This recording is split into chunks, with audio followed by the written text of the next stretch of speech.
नमो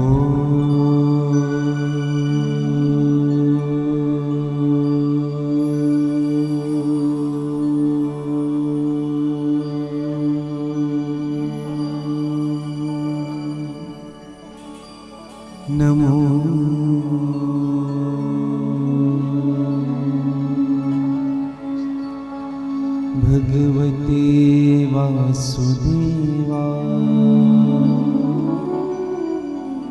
स्वस्ति श्री गणेशाय नमः। स्वस्ति श्री सरस्वत्यै नमः। श्री पुराण पुरुषोत्तमाय नमः। सद्गुरुदेव चरण कमलेभ्यो नमः। लोकाभिरामं रणरङ्गधीरं राजीवनेत्रं रघुवंशनाथं कारुण्यरूपं करुणाकरन्तं श्रीरामचन्द्रं शरणं प्रपद्ये। गंगातरंगरमणीय जटाकलापं गौरीनिरन्तर वरविभूषितवामभागं नारायणप्रियमनङ्ग मदापहारम् वाराणसीपुरपतिं भज विश्वनाथम्। यत्र यत्र रघुनाथकीर्तनं तत्र तत्र कृतमस्तु काञ्चनं वाष्पवारि परिपूर्णलोचनं श्रीमारुतिनमति राक्षसान्तकम्। श्रीगुरुचरणे सरोज रज निज मन मुकुर सुधार। बरनो रघुवर विमल जस जो दायक फल चार। श्री तुलसीदास जी के पद कमल बारंबार मनाओ। गुण गाओ सिया राम के हनुमत हो सहाय। लेते सदा सुधि दीन की सहज दया के धाम। जननी जनक निज दास के प्रभु श्री सीताराम।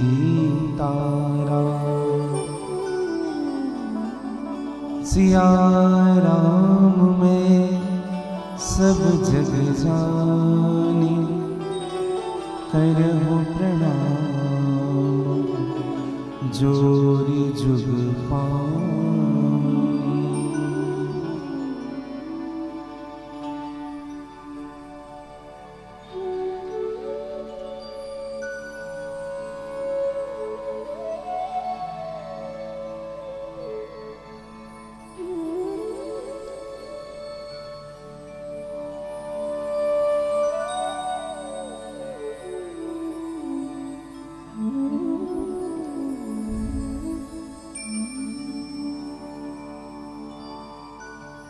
कृपा कोलते मुख बोलते पंगु डोलते अभिराम। पूर्ण काम विश्राम जगत के हे रघुनंदन तुम्हें काम विश्राम जगत के, हे रघुनंदन तुम्हें प्रणाम।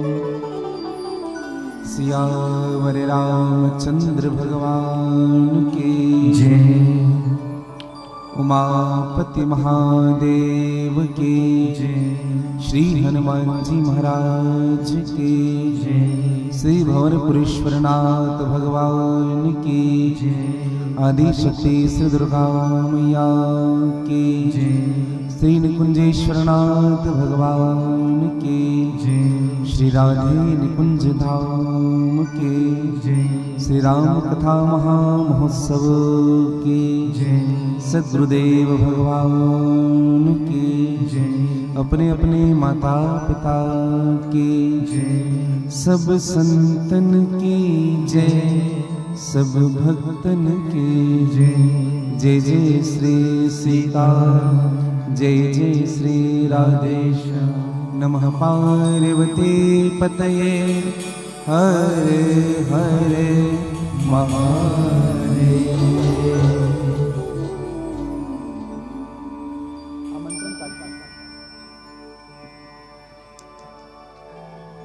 अकारण करुणा रुणालय, भक्त कल्पवान से तरु फल प्रदान करने वाले, दैहिक दैविक भौतिक तरता हरण करने वाले, अर्थ धर्म काम मोक्ष चतुर पुरुषार्थ प्रदान करने वाले भगवान श्री राघवेंद्र सरकार की असीम कृपा, माँ चंद्रघंटा शैलपुत्री कात्यायनी, माँ दुर्गा कुसुमांडा ब्रह्मचारिणी, महागौरी स्कंद माता कालरात्रि, माँ जगदम्बिका के महती अनुकंपा,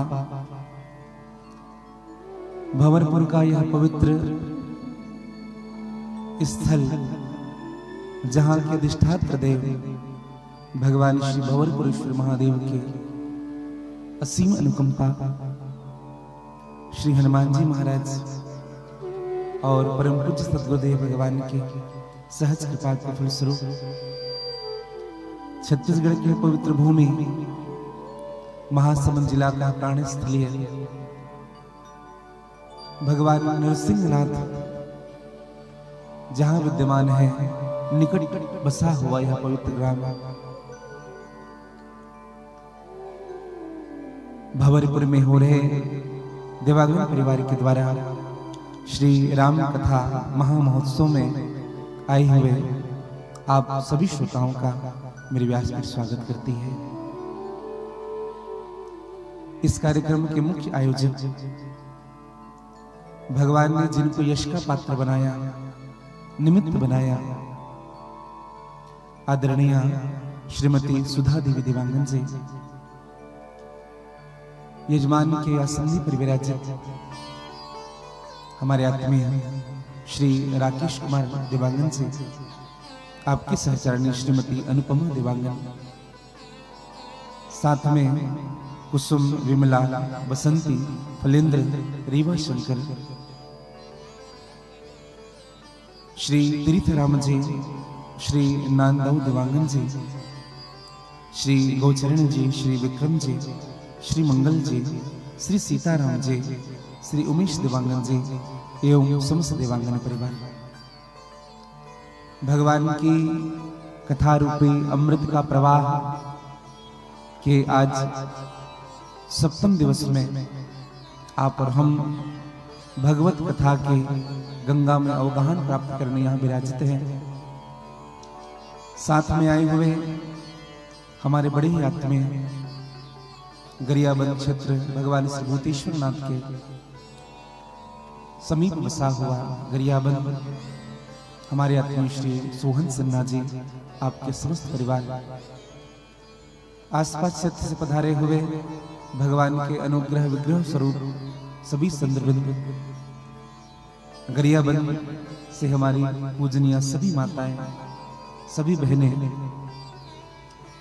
पास का ग्राम बरतिया भाटा से आए हुए भगवान के सभी श्रोतावृंद, विद्वान आचार्यगण, विद्वान संगीतज्ञगण और निकुंज पथ चैनल के माध्यम से जितने भी श्रोता श्री राम कथा में अपने जीवन को सफल बनाने के लिए जो यहाँ उपस्थित हैं और जो लाइव प्रसारण देख पा रहे हैं, आप सबों को मैं व्यासपीठ से साधुवाद ज्ञापित करता हूँ और आप सबके हृदय में मेरे राघव सरकार के चरणों के प्रति प्रेम है, उनको मैं वंदन करता हूँ, प्रणाम करता हूँ।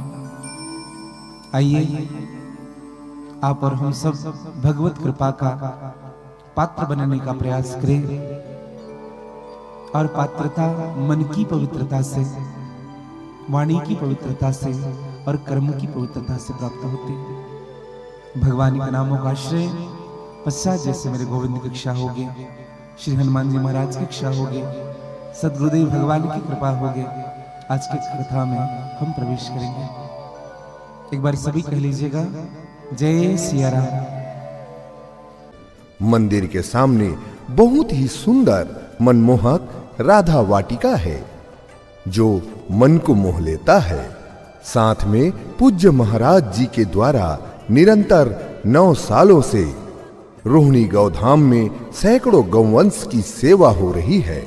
हर वर्ष कन्या विवाह, वार्षिक उत्सव, शिवरात्रि उत्सव, रथ यात्रा पर्व, राधा अष्टमी एवं तीज पर्व आदि उत्सव माता कौशल्या को दे दो बधाई, को दे दो बधाई, माता कौशल्या को दे दो बधाई, माता कौशल्या को दे दो बधाई। देखो अवध में भगवान राम जी का विवाह, मैया सीता जी आई हुई हैं। पहले माँ कौशल्या को बधाई दो क्योंकि बहू रानी आई है। आप सब बधाई दीजिएगा, कहिएगा बधाई हो, थोड़ा जोर से कहिए बधाई हो, बधाई हो। और कल भगवान की बड़ी सुंदर बारात निकली, इतना आनंद आया, इतना सुख मिला, क्या बताएं भैया।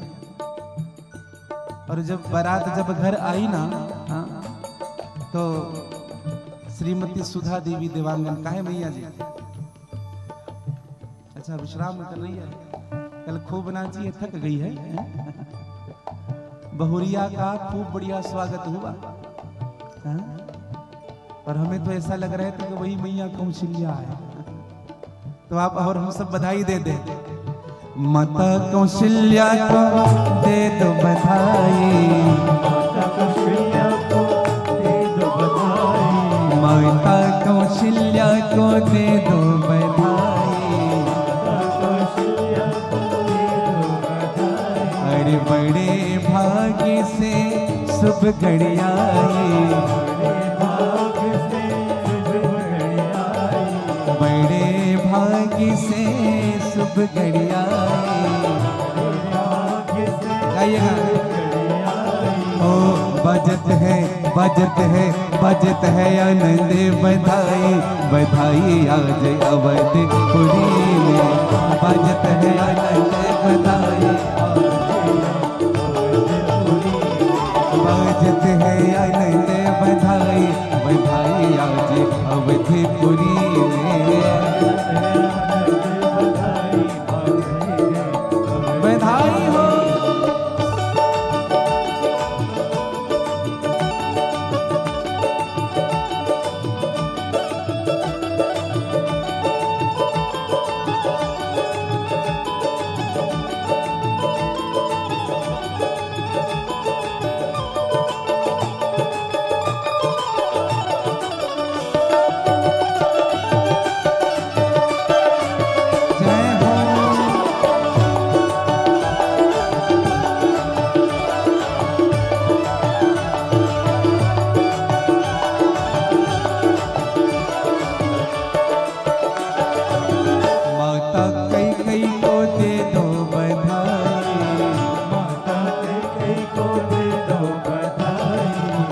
मैया सुमित्रा को दे दो बधाई, मैया सुमित्रा को दे दो बधाई, बधाई हो, बधाई, बधाई हो, बधाई हो, बधाई हो, बधाई, बधाई हो, बधाई, बधाई हो, बधाई,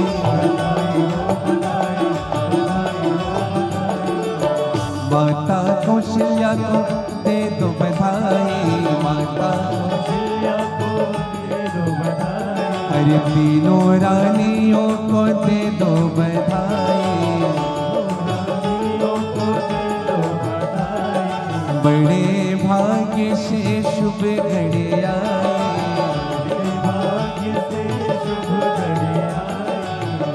और राजा दशरथ नाच रहे हैं। कल की बारात में सबने खूब नाचा, जिनको हम कभी देखे नहीं थे वो भी खूब नाच रहे थे।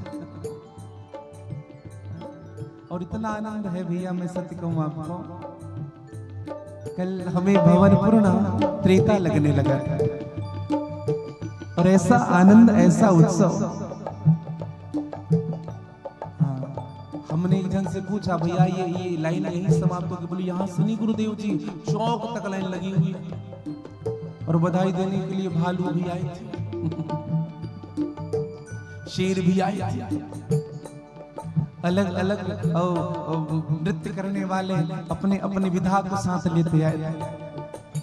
और वास्तव में मैं तो कहूँ भगवान की कृपा हुई कि कल आप और हम सब भगवान के इस विवाह में सम्मिलित हो पाए। बड़े भाग्य से शुभ घड़ी आई, बड़े भाग्य से शुभ घड़ी आई, बड़े भाग्य से शुभ घड़ी आई, बड़े भाग्य से शुभ घड़ी आई। बजत है बजत है बजत है आनंद बधाई, बधाई आज अवधपुरी में, बजत है आनंद बधाई, बाजत है आनंद बधाई, बधाई आज अवधपुरी में। जय हो।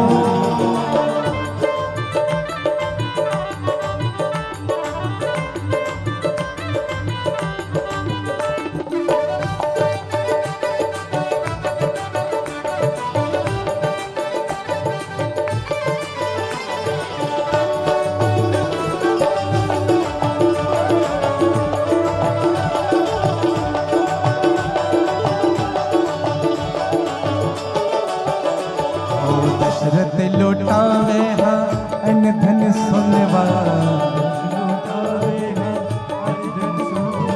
दशरथ लौटावे हा अन्न धन सोनवा, मैया लौटावे धेनु गाये, अरे मैया लौटावे धेनु गाये, अवध में बाजत बधाई, मैया लौटावे धेनु गाये, मैया लुटावे धेनु गाई, अवध में बाजे बधाई।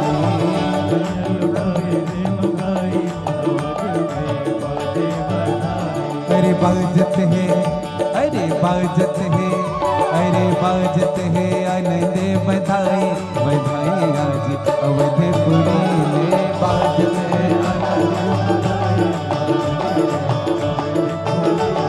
बाजत है आनंद बधाई, बधाई आज अवधपुरी में।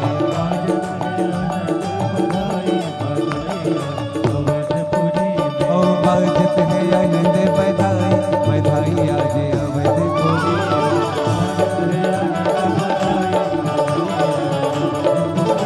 बधाई हो बधाई बधाई हो, बधाइएगा। इधर देखिएगा सभी, दोनों हाथ पसारिएगा और सभी आनंद के साथ दिवाकर परिवार को आप सभी कहिएंगे बधाई हो। भंवरपुर वासियों आप सबको बधाई हो, थोड़ी आनंद के साथ बधाई हो बधाई बधाई हो, बधाई बधाई हो बधाई बधाई हो, बधाई हो बधाई बधाई हो, बधाई बधाई हो बधाई बधाई हो, बधाई बधाई हो बधाई बधाई हो, बधाई हो बधाई बधाई हो, बधाई हो बधाई बधाई हो, बधाई बोले चारों भैया की, बोले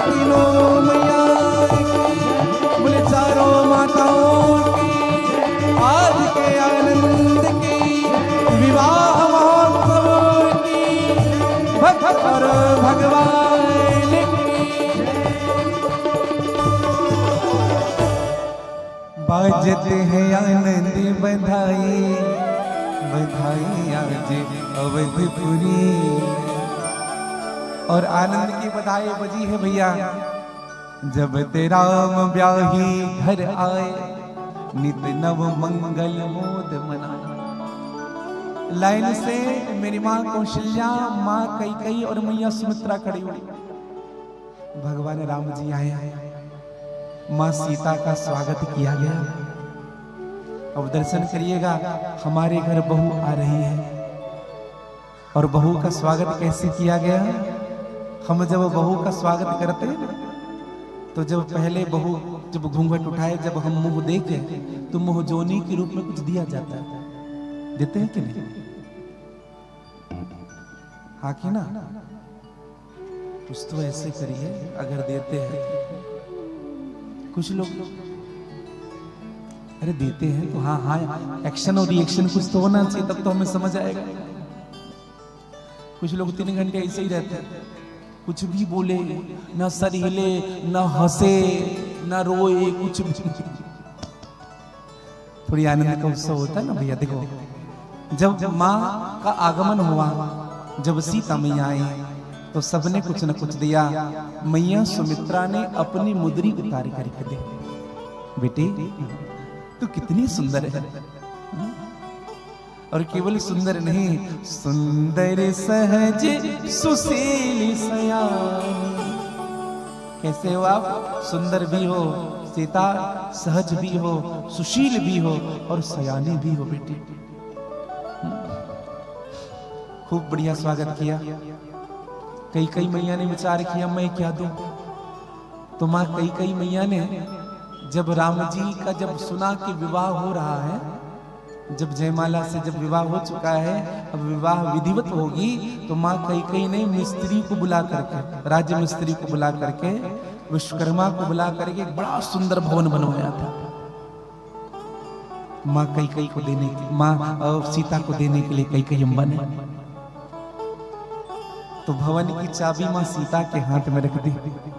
बेटी ये भवन आज से तुम्हारा, जब वहां जाने का मन करे रह जाना, सब आपका है। सासू मां ने आते ही चाबी दे दी। अब विचार करिएगा, हमें क्यों नहीं मिल पाता?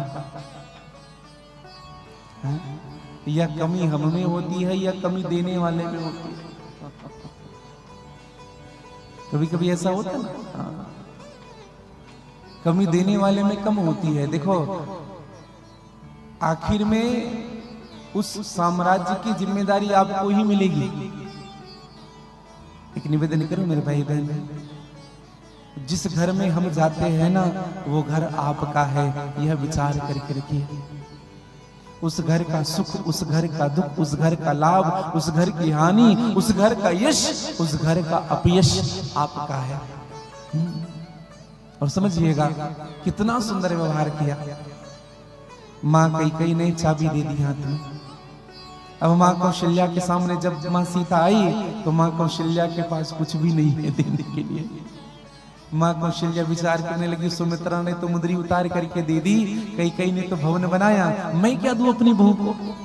तो मां कौशल्या ने कुछ नहीं किया, राम जी को बुलाया अपने पास और राम जी का हाथ लेकर के सीता के हाथ पर रख दिया। कहा कि यही मेरा सबसे बड़ा धन है बेटे। पायो जी मैंने राम रतन धन पायो।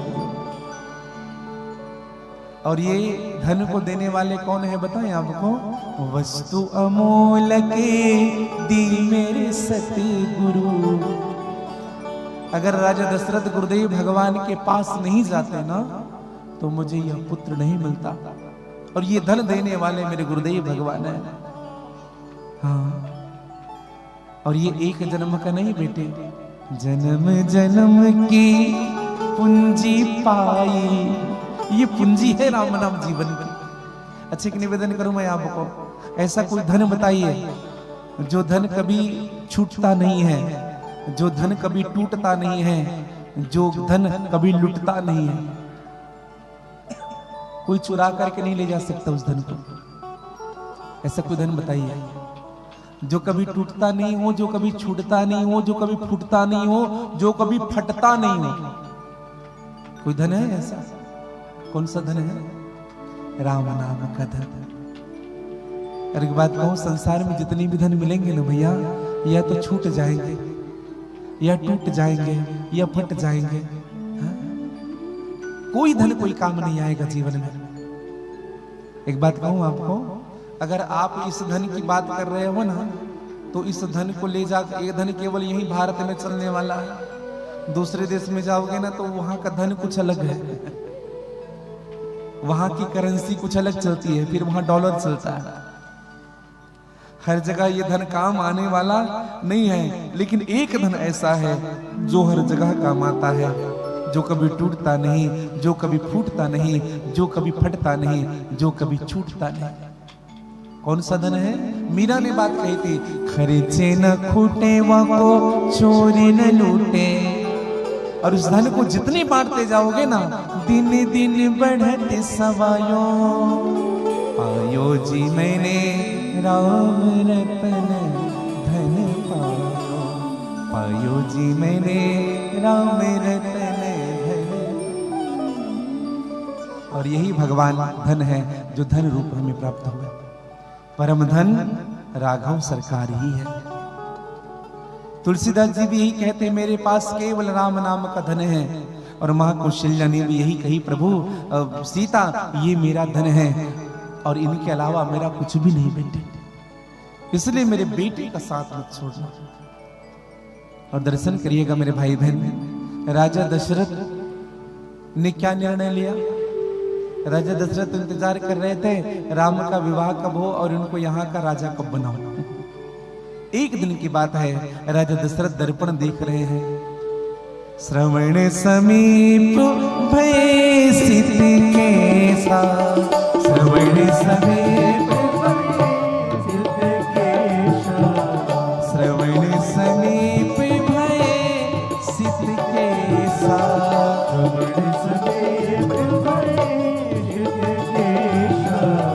मानहु देत जरठ उपदेशा, मानहु देत उपदेशा। तब नर नाम वशिष्ठ बुलाए, तब नर नाम वशिष्ठ बुलाए। राम धाम सिख देन पठाए,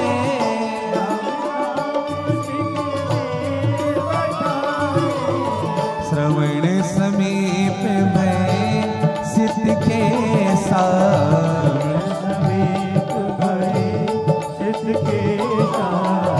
मानव देत जरठ उपदेशा, मानव देत जरठ उपदेशा। सित केसा जरठ उपदेशा, उपदेशा। श्रवण समीप भय सित केस, सबका ध्यान चाहूंगा मैं। श्रवण समीप भय सित केसा, मानव देत जरठ उपदेशा। कैसे पता चले हम बुढ़े हो गए? कैसे चलेगा भैया? कान के पास का बाल पक गया, समझिएगा। लोगों का यहां पकता है, आजकल तो कम उम्र में बाल पकती है, लेकिन एक्चुअल जरठ उपदेश अर्थात बुढ़ापा कब आता है बताएं आपको? थोड़ा जब कान के पास का बाल पकता है। हाँ, ये बात अलग है किसी का पूरा पक जाता है लेकिन प्रारंभ तो यहीं से होता है अगर एक्चुअल देखा जाए। हाँ, देखो जीवन में ना 4 घंटी बजती है। भगवान के चरणों में जाने के लिए भगवान ने अल्टीमेटम दिया हमें, पहले बाल पकता है। भगवान क्या बता रहे हैं? जीवन भर बाल को संवारा है बेटा, अब पक रहा है। अरे अब तो भगवान का भजन करना शुरू कर, अब तो संसार छोड़, अब तो भगवान से जुड़ जा। लेकिन हम भगवान से नहीं जुड़ते, बाल को ही बदल डालते हैं, उनको ही काला करेंगे। अपना स्वभाव नहीं बदलते, उनको ही बदल डालते हैं। पहली घंटी, दूसरी घंटी जब बजती है ना भैया, तो आंखों की रोशनी कम हो जाती है। हाँ, और जब रोशनी कम होती है तो क्या करते हैं? भगवान यह उपदेश कर रहे हैं कि जीवन भर उनको देखता रहा जिनको नहीं देखना चाहिए, जीवन भर ताक झाक करता रहा, जीवन भर विसंगतियों में पड़ा रहा। अरे अब तो कम से कम आंखें की रोशनी कम हो गई है, अरे अब तो भगवान राम का भजन कर। हम भजन नहीं करते, चश्मा लगा लेते हैं। अच्छा एक बात बताएं आपको देवांगन जी, चश्मे की टेक्नोलॉजी थोड़ी पुरानी हो गई है, आजकल तो आंखों में लेंस लगता है। हाँ। जब तीसरी घंटी बजती है ना तो 32 दांत बाहर। हाँ। भगवान क्या बता रहे हैं? जीवन भर पकौड़ियां खाता रहा, भजिया खा रहा है, चटपटे चटपटे वस्तु खा रहा है। अरे अब तो दांत भी झड़ गए हैं, अब तो दाल पी, अब तो दूध पी, अब तो सूप पी, अब तो दलिया खा, अब तो भगवान का भजन कर। लेकिन जीव भगवान का भजन नहीं करता है। क्या करते हैं भैया? दांत ही लगवा लेते हैं, अलग से सेट आता है दांत का। एक जगह बताए हम आपको, एक अग्रवाल जी थे जो रायपुर में रहा करते थे। एक दिन घर आए और भोजन जब किए तो जो मुनगा होता है ना, मुनगा कैसे खाते से खींच करके निकालते हैं, उनका दांत खींच रहे थे, दांत बाहर। हमें पता ही नहीं था कि नकली है। और वो एक बात बताएं, वो अपना पूरा दांत निकाल करके धोते थे। एक घटना हमारे घर घटी, बिल्ली आया, उनका दांत ही ले गया।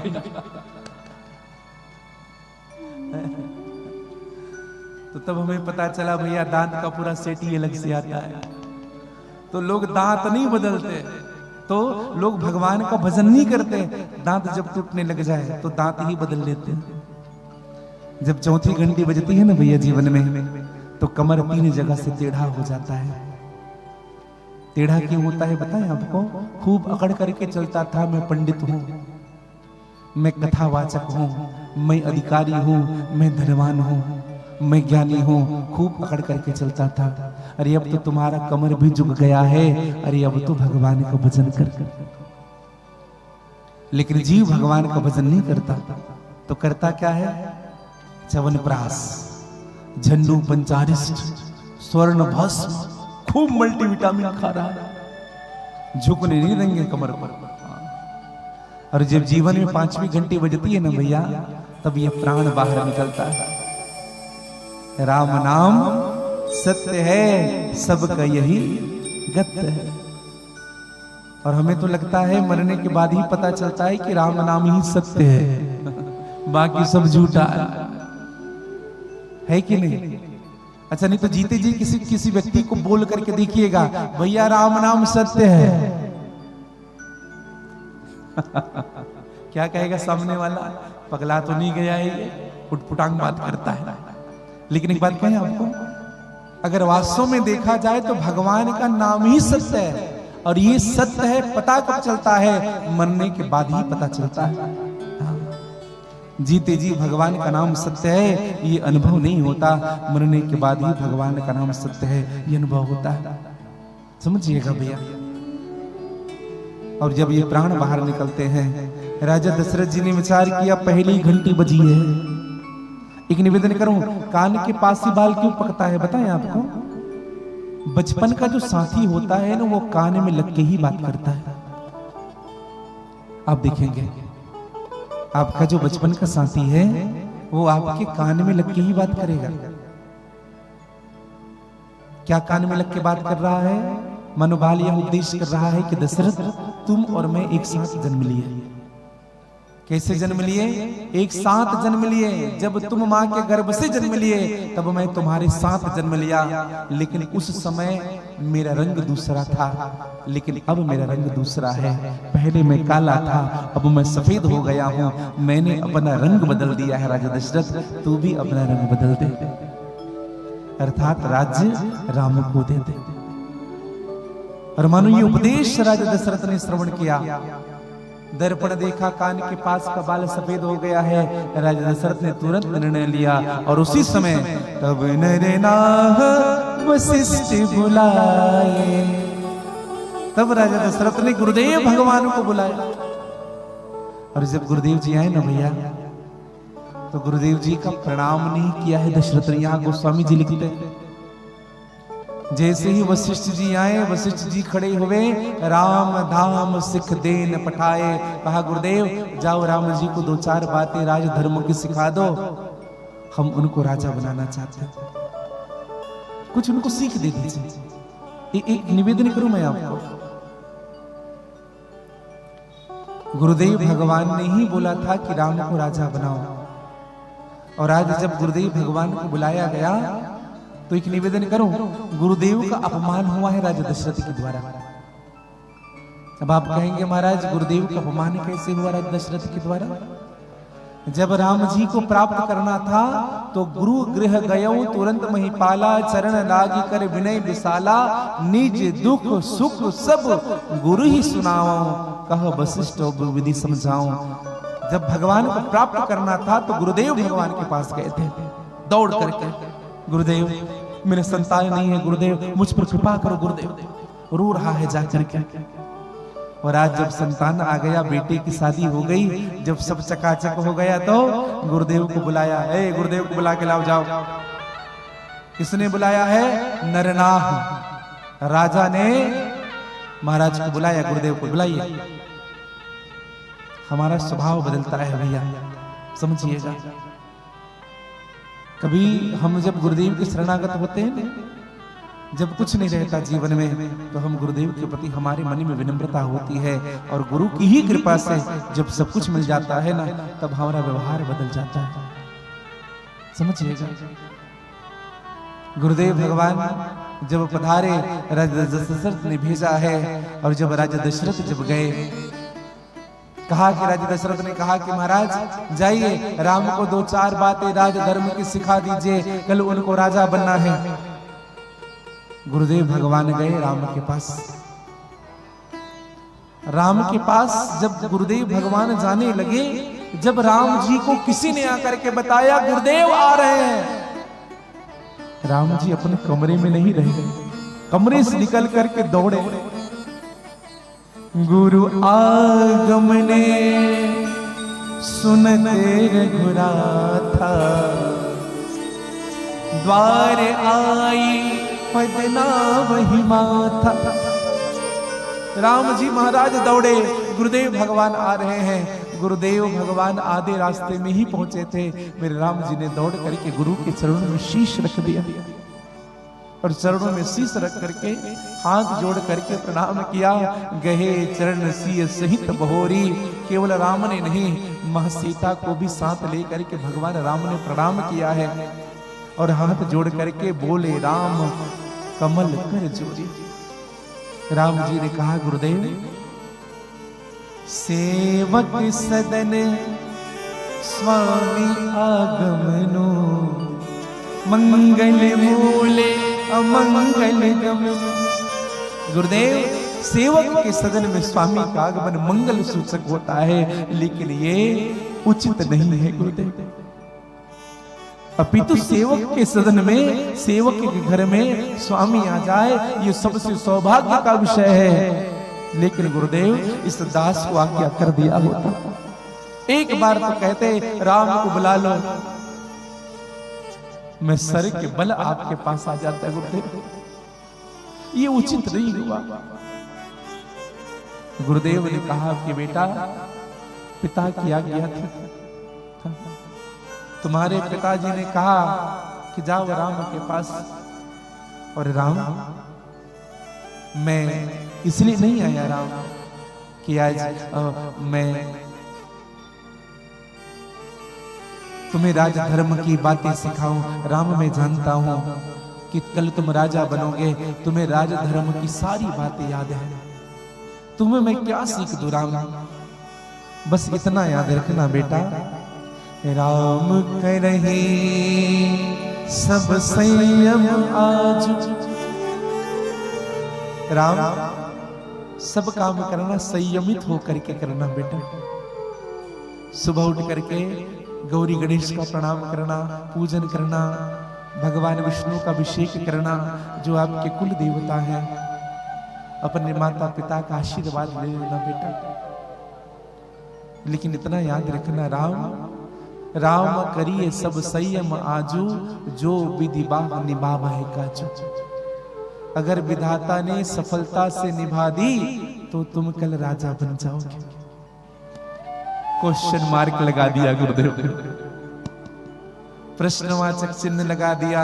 अगर विधाता ने सफलता से निभा दी राम, तो कल तुम राजा बन जाओगे। और गुरुदेव जी ने ही जब संशय प्रकट कर दिया है, राम जी समझ गए अब सफल होने वाला कुछ भी नहीं है, क्योंकि गुरु का अपमान किया गया मेरे पिता के द्वारा। और मानो राम यही बताना चाहते हैं, जहां मेरे गुरुदेव का सम्मान होता है। राजा दशरथ ने जब गुरु के पास जाकर के अपनी अश्रुपात किए, संतान नहीं था, तो गुरु की कृपा से मैं गुरु का सम्मान के कारण आज मैं राजा दशरथ का संतान बन करके आया हूं। और आज मेरे गुरु का अपमान हो गया, तो मैं इस अयोध्या में पहले आया था गुरु के सम्मान के कारण, अब गुरु का अपमान हुआ है, मैं इस अयोध्या को छोड़ करके जाऊंगा 14 साल के लिए। ये निर्णय पहले ही हो चुका है राम का। दर्शन करिएगा। फिर निमित्त बनाया गया मां कैकेयी को। निवेदन करो मेरे भाई बहन, लेकिन एक निवेदन करूं मैं आपको, जो रात गुजरी थी ना, आज जो वार्ता चल रही है, इससे पहले रात जो गुजरी थी, उस रात में ना राम जी खूब रोए थे, खूब रोए थे राम। मां सीता ने राम जी से पूछा, प्रभु क्यों रो रहे हैं, क्या याद आ रहा है?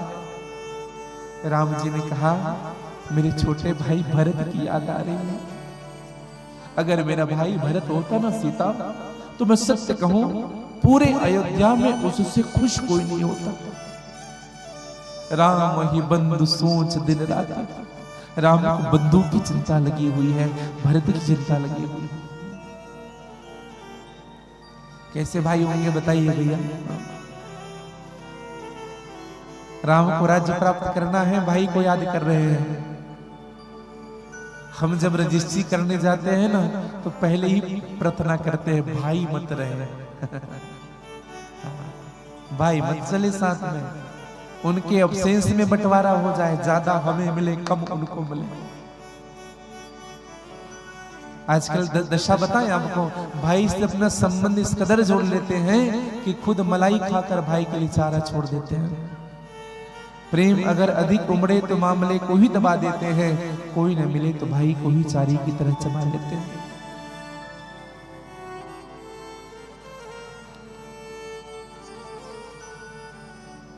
नागपुर के पास एक गांव है, मैं उस दिन पेपर में पढ़ रहा था, उस व्यक्ति ने अपने भाई को जहर दे दिया, मार दिया, केवल संपत्ति के कारण। इस दुनिया में कलेजे तक जला लेते हैं लोग, आंख जो रो न सके उसको रुला देते हैं लोग, सगे भाई को जहर हंस के पिला देते हैं। मैं एक बात कहूं आपको, इस संसार में अगर आपका परिवार आपके साथ है ना, आपका भाई अगर आपके साथ है, समझिएगा मेरे भाई बहन, संसार की कोई ताकत आपको हरा नहीं सकते। एक ही मां के गर्भ से जन्मे हुए भाई हो बहन हो, एक ही मां के गर्भ से जिनका जन्म हुआ है, मैं सत्य कहूं मेरे भाई बहन, उनसे संबंध कभी मत तोड़ना जीवन में। याद रखिएगा, जीवन में एक दशा ऐसी आएगी जब कोई काम नहीं आएगा तो यही काम आएंगे भैया। हाँ, और मैं तो एक बात सदैव कहता हूं, जीवन में कैसी भी परिस्थिति हो, कैसी भी स्थिति हो, कितना भी झगड़ा हो, कैसा भी लड़ाई हो, घर में जब दो बर्तन होते हैं तो बजते बहुत हैं। कैसी भी स्थिति हो मेरे भाई बहन, बात करना ना बंद मत करना जीवन में, बातचीत बंद मत करना कभी। अगर बातचीत बंद कर दिए ना आप, तो निवेदन करूं, धीरे धीरे धीरे करके उस व्यक्ति को आपके बिना रहने की आदत लग जाएगी और खुद ब खुद दूरी बन जाएगी। हाँ। मैं तो एक बात भी कहता हूं, अगर गलती आपकी नहीं है, सामने वाला आपसे बात नहीं कर रहा है, अगर गलती आपकी भी नहीं है, आप स्वयं पहल करिए जाकर के उनके पास, आप स्वयं हाथ जोड़ लीजिए।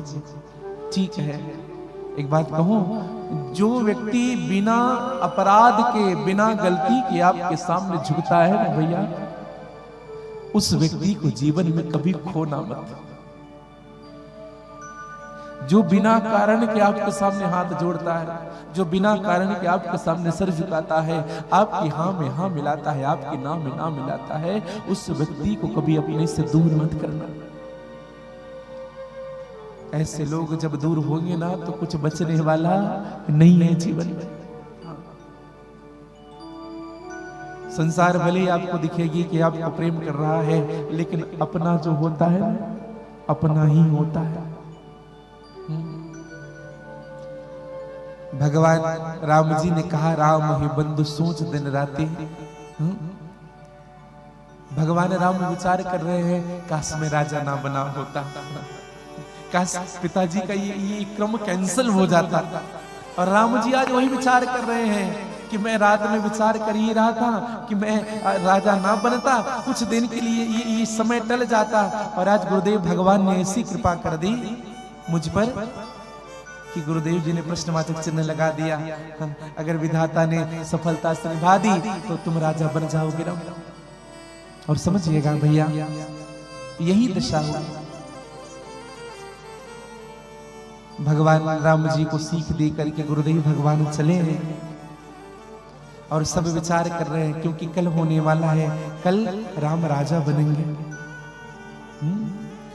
सकल कहि कब होहि काली, क्या विचार कर रहे हैं, कल कब होगा राम राजा हमारे बनाए जाएंगे, राम राजा हमारे बनाए जाएंगे, राम राजा हमारे बनाए जाएंगे, राम राजा।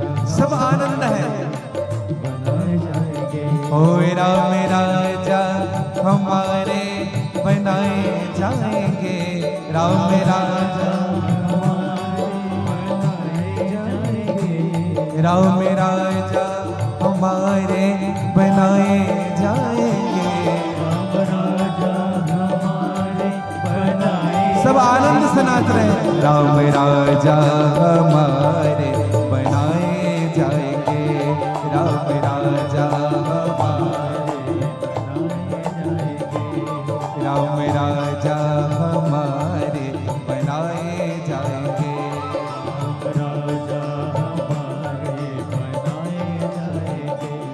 रात में बधाई के बाजे बज रहे हैं। और एक बात कहूं मैं आपको, केवल दशरथ के यहाँ नहीं बज रहे हैं, पूरे नगर में बधाई के बाजे बज रहे हैं। मानो आज सबके घर में ऐसा लग रहा है कि आज मेरी ही बेटा को राजा बनाया जा रहा है। सकल कहि कब होहि काली, सब विचार कर रहे हैं कि कल कब हो, कल कब हो, कल कब हो। लेकिन देवताओं को ये बात स्वीकार नहीं हो रही है, देवता विघ्न मना रहे हैं। इधर अयोध्या में सब हंस रहे हैं, आनंद मना रहे हैं, और देवता अपने नगर में रो रहे हैं। राम राजा हमारे बनाए जाएंगे, राम राजा बनाए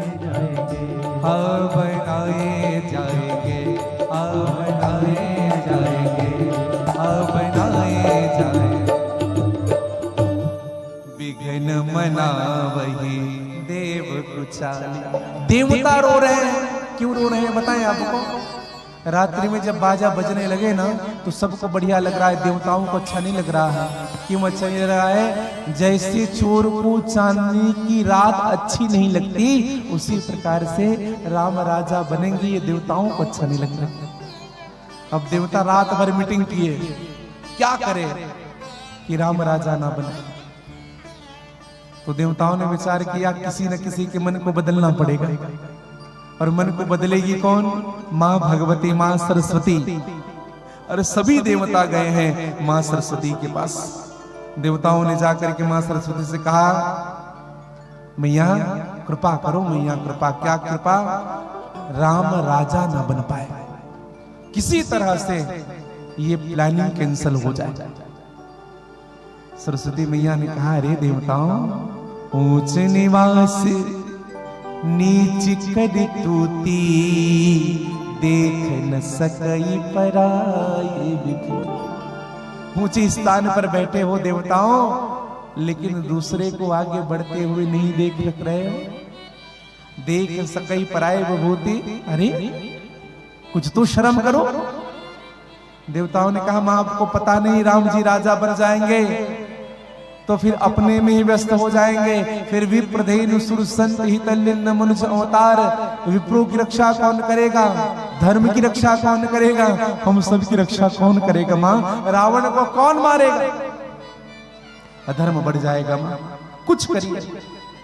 अब मां सरस्वती ने निर्णय लिया, कुछ करूं और कुछ करूं तो कैसे करूं, क्योंकि जो अयोध्या की है उन पर मेरे जादू का असर चलने वाला नहीं है, क्योंकि वो राममय है। तो जादू का असर चला किसमें भैया? जो अयोध्या की ना हो उन पर असर चलाया जाए।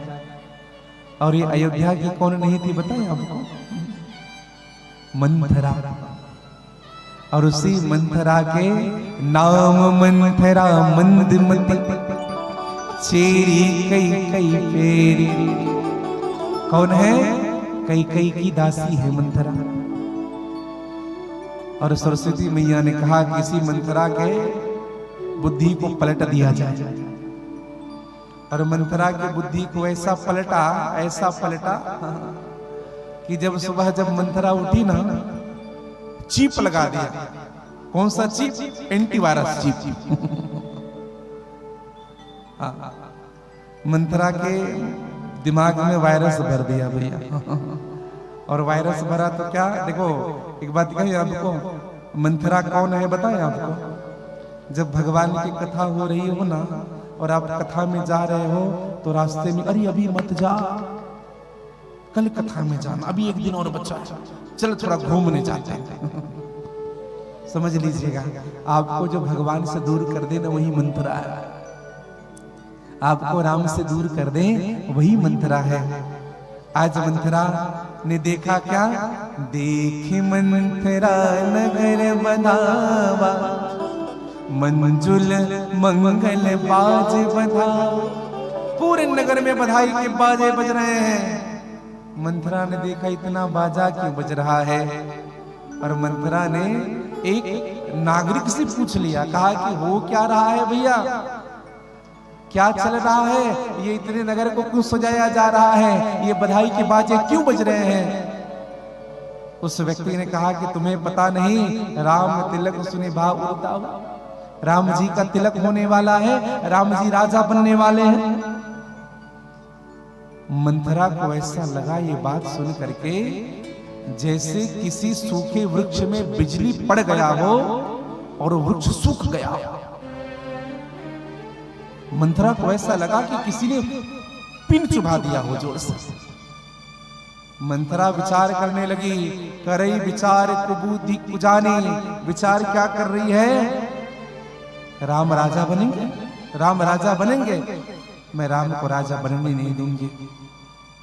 और कहां गई मंथरा? सीधे भरत मात पह गई बिलखाने। भरत की मां अर्थात मां कैकेयी के पास जाकर के मंथरा रोने लगी। कुछ बताती नहीं है, केवल रो रही है। कैकेयी अम्मा ने कहा, अगर क्यों रो रही हो बताओ, क्या कारण है रोने का? मंथरा रो रही है। मां कैकेयी ने बार बार पूछा, मंथरा बता नहीं रही है। रो रो नारी चरित कर ढारे आंसू। मैं एक बात कहूं आपको, कुछ स्त्रियां भी होती है जो बिना कारण की रोती है। कभी कभी अपराध हो भी जाता है ना, तो अपने आप को सच साबित करने के लिए रोने लगते हैं। और मैं एक बात सत्य कहूं, छड़े दुष्टा छड़े रुष्टा, तुष्टा रुष्टा छड़े छड़े, अव्यवस्थित चिंता राम प्रसादोपि भयंकर। जो व्यक्ति थोड़ी सी बात में रुष्ट हो जाए और थोड़ी सी बात में खुश हो जाए, ऐसे व्यक्ति के संग रहोगे ना भैया तो थोड़ा बच करके रहना। थोड़ी थोड़ी बात में जो ना खुश हो जाए, थोड़ी थोड़ी बात में जो गदगद हो जाए। कई अम्मा ने पूछा, कहा कि क्या हुआ, सच सच बता मंथरा, मेरे राम कुशल तो है ना, मेरे राम ठीक तो है ना। सभै रानी कह कह से प्री, कुशल राम महिपाल। मेरे राम को कोई कष्ट तो नहीं ना मंथरा। तुम्हें पता है मंथरा, राम जी का चिंता मुझे सदैव लगा रहता है। मैं तो भगवान से ही प्रार्थना करती हूँ मंथरा, जो विधि जन्म देत करि छोहु, हो राम प्रिय पूत कपोहु। भगवान मुझे और भी जन्म दे मंथरा, तो राम ही मेरा बेटा बने, सीता ही मेरी बहू बने। मैं भगवान महादेव से प्रार्थना करती हूँ, मेरा राम तो ठीक है मंथरा। प्राण ते अधिक राम प्रिय मोरे। दर्शन करिएगा भैया, यहां मां कैकेयी ने कहा क्या, बोले प्राण से भी अधिक प्रिय राम मुझे है। मंथरा ने कहा अच्छा, लेकिन तुम्हें ये पता नहीं कि राम जो प्राणों से प्रिय है ना, उनके पिता राजा दशरथ ने जो चाल चला, विचार करिएगा। मंथरा ने कहा राम राजा बनेंगे, और जब राम राजा बनेंगे ना तो कौशल्या राजमाता कहलाएगी। आज 14 दिन हो गए हैं, कई 14 दिन हो गए हैं, राजा दशरथ ने तुम्हें सूचना नहीं दी है। उधर पूरा नगर सजा हुआ है, क्या तुम्हें पता नहीं कि राम राजा बनेंगे? बोले राम राजा बनेंगे, इस बात का तिन के तिलक क्षोभ कसतो है। अरे मैं इसी बात को कह रही हूं, याद करिए। और एक निवेदन करूं मेरे भाई बहन, आज मंथरा ने कैकेयी से कहा कि कैकेयी, समय आने पर मित्र शत्रु हो जाए कोई कहा नहीं जा सकता।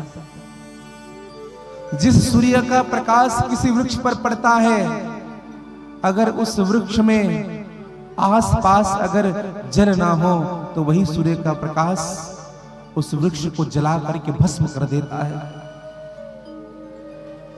और इसीलिए हमें लगता है कि तुम्हारे एक लौते बेटा भरत को राजा ने अपने मामा के यहाँ भेज दिया ताकि राम को राजा बना सके।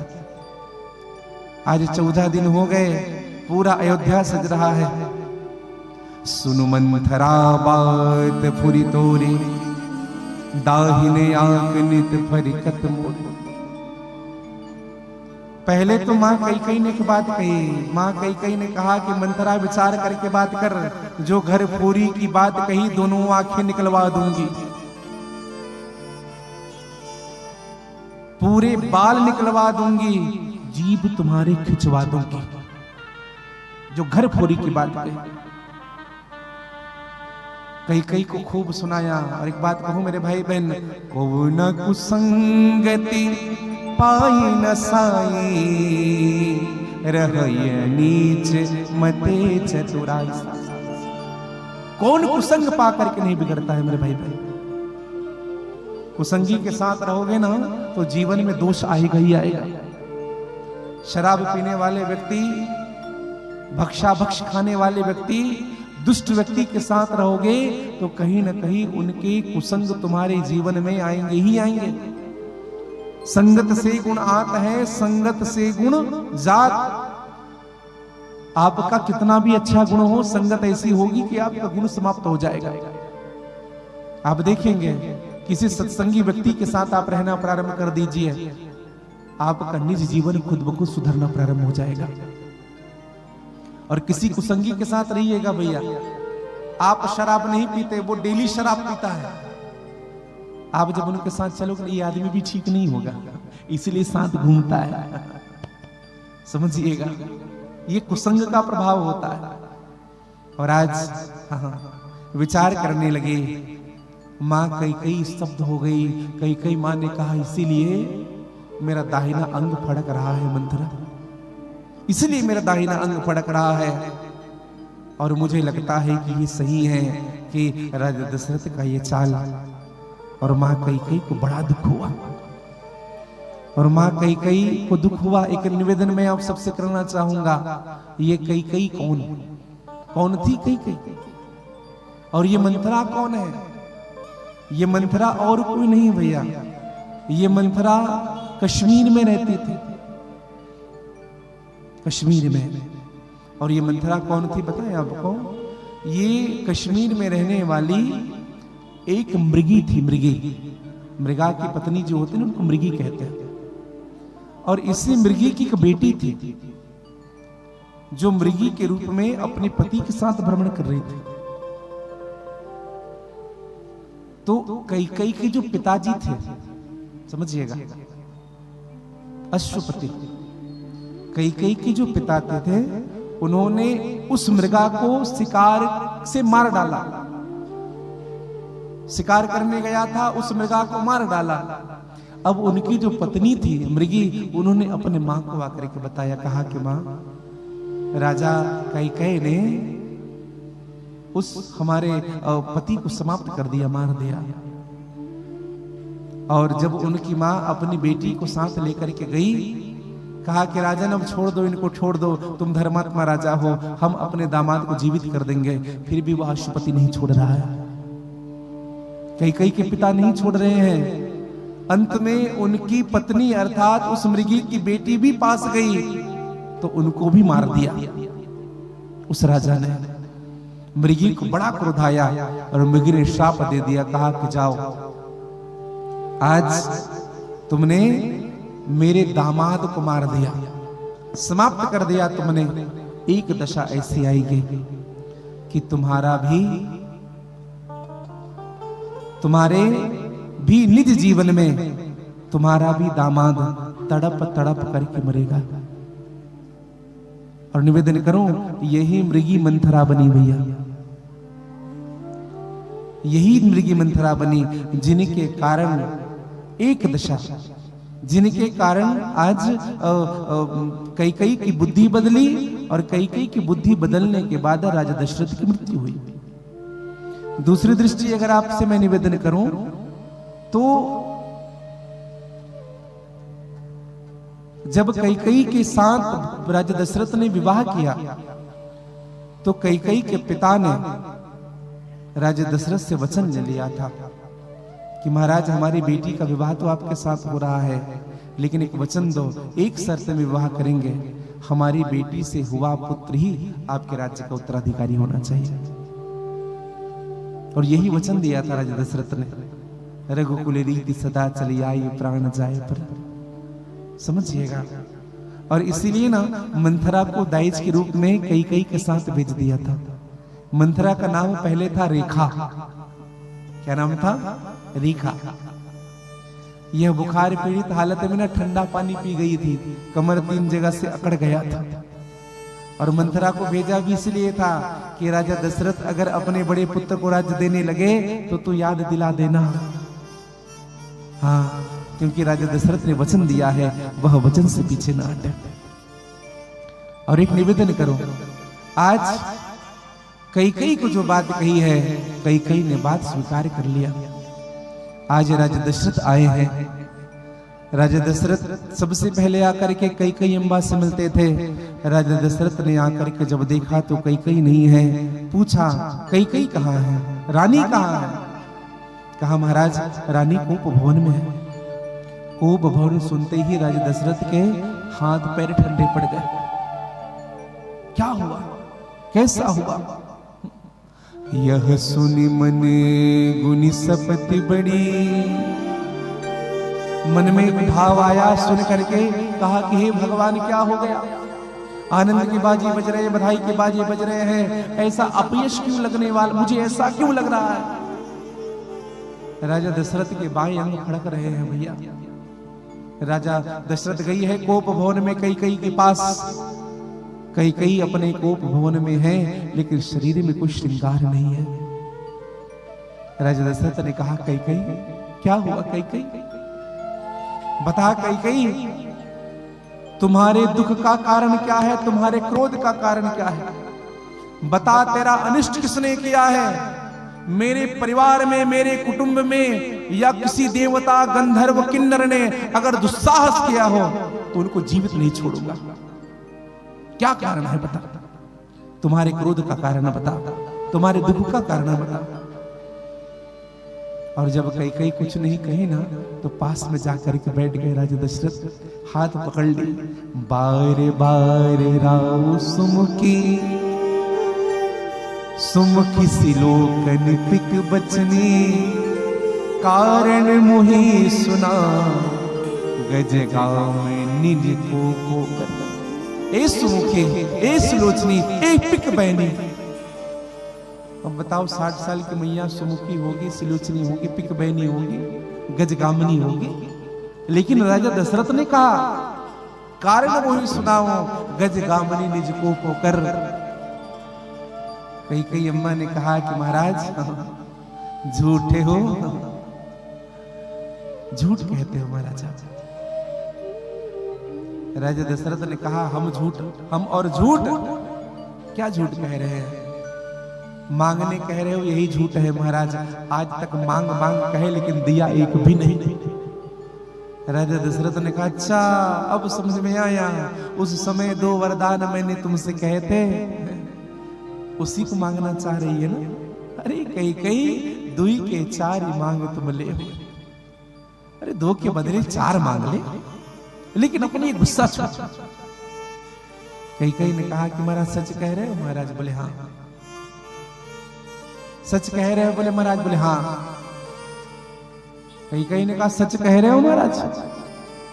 राजा दशरथ ने कहा, तुम्हें पता है रघुकुल रीति सदा चली आई, प्राण जाए पर प्राण चला जाएगा कई, लेकिन वचन नहीं छोड़ूंगा। और आप सबको विदित होगी भैया, कई ने राजा दशरथ की रक्षा की थी देवासुर संग्राम में। जब देवासुर संग्राम हो रहा था, राक्षसों के साथ युद्ध हो रहा था, राजा दशरथ ने युद्ध किया और कई को चालक बना करके बिठाए थे। हाँ, चालक बना, सारथी बना करके। और कई ने सारथी बन करके नेतृत्व किया था। राजा दशरथ के जब छत्र टूट गए थे ना, तो गिद्धराज जटायु ने आकर के अपना छत्र लगाया था। और जब राजा दशरथ के पहिए निकलने लगे, तो मां कई ने अपने कनिष्ठ उंगली को उस पहिए के खिल के बदले घुसाया था। अच्छा, कुछ लोग प्रश्न करते हैं कि महाराज जी, हम भी अगर खिल के बदले अपना हाथ घुसा दे तो क्या वो चक्का रुक जाएगा? मैं एक निवेदन करूं भैया, ये चक्का रुका क्यों? दरअसल मां कई की जो कनिष्ठ उंगली थी ना, वो पत्थर की थी। अब आप कहेंगे महाराज ये कैसे हुआ? एक बार जब राजा अश्वपति अर्थात कई के जो पिता थे, उनके घर दुर्वासा ऋषि आए। और जब दुर्वासा ऋषि आते थे ना, तो संतों की सेवा के लिए अपनी बेटी को लगा देते थे। कहा कि बेटा जा भोजन बनाना, जा चरण दबाना महात्मा का। और कई मैया जब छोटी थी तब से संत की सेवा करती थी। तो दुर्वासा ऋषि बड़े गोरे थे, अब बालिका थी 12 साल की। तो कई माता चरण दबाने लगी। चरण दबाते दबाते जब दुर्वासा ऋषि सो गए, तो कई मैया को, कई जब छोटी थी, बालिका थी, तो उनके मन में भाव जगा। कहा कि इतना सुंदर दिख रहा है, अगर इनके गाल में काजल की टीका लग जाए तो कैसे दिखेंगे? और अपने आंख के काजल को निकाल करके दुर्वासा जी के गाल पर लगाया। चली गई। अब जब दुर्वासा ऋषि जब उठे, तो जब देखा दर्पण, दुर्वासा ऋषि ने देखा, बड़ा क्रोध हुआ दुर्वासा का। और दुर्वासा ऋषि ने श्राप दे दिया, जिसने भी अपने जिस अंग से मेरे इस गाल को स्पर्श किया हो, काली मां लगाई हो, उनका हाथ जड़ हो जाएगा। और इसलिए कई अम्बा का जो उंगली था ना, वो जड़ का हो गया था। और इसी उंगली को जब राजा दशरथ के युद्ध में जब पहिया निकलने वाले थे, तो इसी उंगली को घुसाया था। तब राजा दशरथ ने कहा कि वरदान मांग, एक वरदान, एक बार।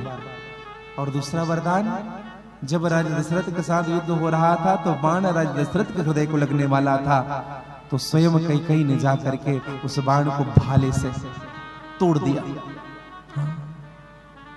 समझिएगा, रक्षा की, 2 बार रक्षा की। राजा दशरथ ने कहा कि 2 बार तुमने रक्षा की, समय आने पर तुम्हारे 2 वरदान रह जाएंगे। तुम 2 वस्तु जो मांगोगी, 2 बातें तुम्हारे वचन के रूप में तुम वचन देता हूं, जो कहोगे वो मिलेगा। आज कैकेयी को यह बात याद है। कैकेयी ने कहा कि महाराज हम आपसे 2 ही तो चीज मांगते हैं। क्या क्या मांग रहे हैं कैकेयी? कैकेयी ने हाथ जोड़कर कहा, महाराज सुनहु प्राण प्रिय भावत जी का, देहु एक भरत कोटि का। पहला वरदान महाराज, राम को टीका नहीं, राम को राजा नहीं, भरत को राजा बनने, मेरा बेटा राजा बने, मेरा पुत्र राजा बने। राजा दशरथ स्तब्ध हो गए सुनकर के। ये क्या मांग रही है कैकेयी? तुम्हारी बुद्धि तो ठीक है, तुम्हारी चेतना तो सही है। अरे कैकेयी, राम राजा बनेंगे, पूरे नगर में उल्लास है, और आज लोग सुनेंगे तो क्या कहेंगे? विद्रोह हो जाएगा कैकेयी अवध में, कोई मुझे स्वीकार नहीं करेगा कैकेयी, मेरी बदनामी हो जाएगी, अपिश हो जाएगा। कैकेयी अम्मा ने कहा, महाराज दे रहे हो कि नहीं दे रहे हो ये बताओ। राजा दशरथ चुप रहे। ठीक है कैकेयी। दूसरा वरदान, कैकेयी ने हाथ जोड़ा। कैकेयी ने कहा कि महाराज मांगब दूसरे बर कर जोरी, पुर बहुनाथ मनोरथ मोरी। कैकेयी ने कहा कि महाराज मैं यह वरदान हाथ जोड़ करके मांगती हूं। क्या वरदान मांगा? तापस बेस विशेष उदासी, 14 वर्ष राम बनवासी। महाराज तपसी का वेश हो, विशेष उदासी हो, और 14 साल के लिए राम वनवास चले जाए। राजा दशरथ ने जो सुना मेरे भाई बहन, राजा दशरथ को जैसे ऐसे लगा जैसे किसी पेड़ पर बिजली गिर गई हो और उस बिजली से वो पेड़ विदीर्ण हो गया। घुटने के बल जमीन पर गिरे राजा दशरथ, माथे पर हाथ पकड़ लिया। राजा दशरथ ने आंख बंद कर लिया और ऐसा लग रहा है जैसे सोच स्वयं शरीर धारण करके बैठा। सोच स्वयं शरीर धारण किया हो, मानो इतना सोच रहे राजा दशरथ। राजा दशरथ ने कहा, कैकेयी कुछ और मांग ले कैकेयी, मेरा प्राण मांग ले कैकेयी, मेरा प्राण मांग ले, लेकिन राम को वनवास मत भेज। अगर राम वनवास चले जाएगा तो मैं जीवित नहीं रहूंगा। कैकेयी मैया ने कहा, अगर राम वनवास नहीं जाएंगे ना तो मैं जीवित नहीं रहूंगा, मैं प्राण दे दूंगा। अब महाराज निर्णय आपको करना है कि आप जीवित नहीं रहे, आपका वचन सही हो कि मेरा वचन सही हो। एक बात याद रखना महाराज, आप मर जाओगे ना आप, तो मुझे अपयश लगेगा और मैं इस 4 दीवारी में ही रहूंगी महाराज, मुझे कोई फर्क पड़ने वाला नहीं है। लेकिन अगर मैं मर जाऊंगी तो आपको 4 जगह मुंह दिखाना है, 4 जगह आप घूमोगे, आप रहोगे। महाराज कलंक जब आपको लगेगा ना तो कलंक काजल से भी कारी होती है, आप इस कलंक के कारण जी नहीं पाओगे। खूब बोला कैकेयी ने। हाँ? राजा ने बहुत समझाया, राजा ने जब समझाया है चुप रही कैकेयी। कहा कि नहीं महाराज मुझे बस यही चाहिए। दशा ऐसी हो गई भैया, भय गति साब सुंदर केरी। हाँ भी नहीं बोल पा रहे हैं, ना भी नहीं बोल पा रहे हैं, लेकिन वचन हार चुके हैं राजा दशरथ। निवेदन करो, रात गुजरा है, रात भर राजा दशरथ को नींद नहीं आई, रोते रहे, आंख से अश्रु निकलता रहा। देखो हमारे आंखों में ना नींद भी होता है और नीर भी होता है, नींद भी होता है और नीर भी होता है, लेकिन दोनों एक साथ नहीं हो सकते भैया। सोने वाला रो नहीं सकता है और रोने वाला सो नहीं सकता है। कबीरदास जी ने कहा सुखिया सब संसार है, खावे और सोवे, दुखिया दास कबीर है, जागे और रोवे। भांति भांति भोग मिले, अंगहु अरोग मिले, सुख के संयोग मिले जीवन की बाटी में। धन और धाम मिले, सुयस और नाम मिले, पर राम ना मिले तो सब काम मिले माटी में। भगवान ही आपसे दूर हो जाए भैया, और क्या बचा जीवन में। आज राजा दशरथ मूर्छित अवस्था में, अचेतन अवस्था में राजा दशरथ है। रात्रि गुजरी है, प्रातः हुआ है, सूर्य ऊपर चढ़ चुका है, सुमंत आया है। सुमंत ने देखा राजा दशरथ जहां रहते हैं वहां का द्वार नहीं खुला है। सुमंत ने कहा राजा इतने समय तक। दरवाजा खटखटाया, सुमंत आगे बढ़ा, राजा दशरथ पड़े हुए हैं। कहीं कहीं अम्बा बगल में बैठी हुई है। सुमंत ने कहा कि मां ये दशा क्या है, क्या हो गया राजा दशरथ को, क्या दुख हो गया। कई ने कहा तुम्हारे जो राजा है ना ये राम से बहुत प्रेम करते हैं, और कारण यही है कि प्रेम का ही कारण है जो इनको दुख दे रहा है। हाँ, मोह का कारण है ये जो इनको दुख मिल रहा है। एक काम करो सुमंत, मैं तुमसे नहीं कहूंगी, जाओ राम को बुला करके लाओ। अभी के दर्शन करिएगा। सुमंत राम को बुलाने गए हैं, इधर से सुमंत आ रहे हैं, और अभी राम की दशा क्या है बताएं भैया। आधे धोती पहने हैं भगवान राम जी, आधे कंधे पर डाले हुए हैं, स्नान करने के लिए जा रहे थे। लेकिन जब भगवान राम ने सुमंत को देखा ना, राम सुमंत ही आवत देखा, आदर कीन पिता समलेखा। राम जी ने वृद्ध मंत्री सुमंत का आदर किया, पिता के समान चरणों में शीश रख दिया। सुमंत ने कहा ये क्या कर रहे हो राम। कहा मंत्रीवर अगर पिताजी आते तो मैं ये नहीं करता क्या। बोले वो तो करना चाहिए, आप भी मेरे लिए पिताजी के समान पूजनीय। सुमंत ने गंभीर होकर के कहा कि राम माता और पिता ने बुलाया है, कई ने बुलाया है। राम जी ने कहा प्रार्थना करिएगा मां से, अब स्नान के लिए जा रहा हूं। जैसे स्नान करके निवृत्त हो जाऊं मैं सेवा में उपस्थित हो जाऊंगा। सुमंत ने गंभीर होकर कहा कि राम अभी चलना पड़ेगा। राम जी चले हैं, राम जी पहुंचे हैं आज। राम जी ने देखा पिता की दशा, देखा मां की दशा, विचलित हो गए कुछ क्षण के लिए राम जी। राम जी ने कहा कि मां पिताजी की ये दशा कैसे, पिताजी क्यों ऐसे मूर्छित पड़े हैं। राम मां क्या कारण है पिताजी की इस दशा का, इस मूर्छित अवस्था का। अब तो कई अम्बा का बोलना शुरू, राजा ही तुम पर बहुत स्नेह हो। कारण यही है कि राजा तुमसे प्रेम बहुत करते हैं, राम बहुत स्नेह करते हैं। मैं समझा नहीं मां। कई अम्बा ने कहा कि बस मैंने 2 वरदान मांगे। एक तुम्हारे भाई भरत के लिए मैंने राज्य मांगा, और दूसरा तुम्हारे लिए 14 साल का वनवास मांगा। आज का लड़का होता तो क्या करता, आज का बेटा क्या करता, तुरंत कोर्ट जाता। हाँ, अब यहां बात नहीं करूंगा, दोनों से मिलना कोर्ट में, वही मिलना। लेकिन राम जी ने कहा मां बस इतनी सी बात, भाई को राज्य मिल रहा है, अरे ये तो आनंद का विषय है, और मुझे 14 साल का वनवास।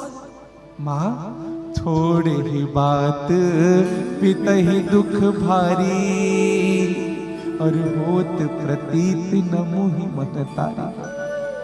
थोड़ी सी बात में पिता को इतना बड़ा दुख हुआ, मुझे तो विश्वास नहीं होता मां।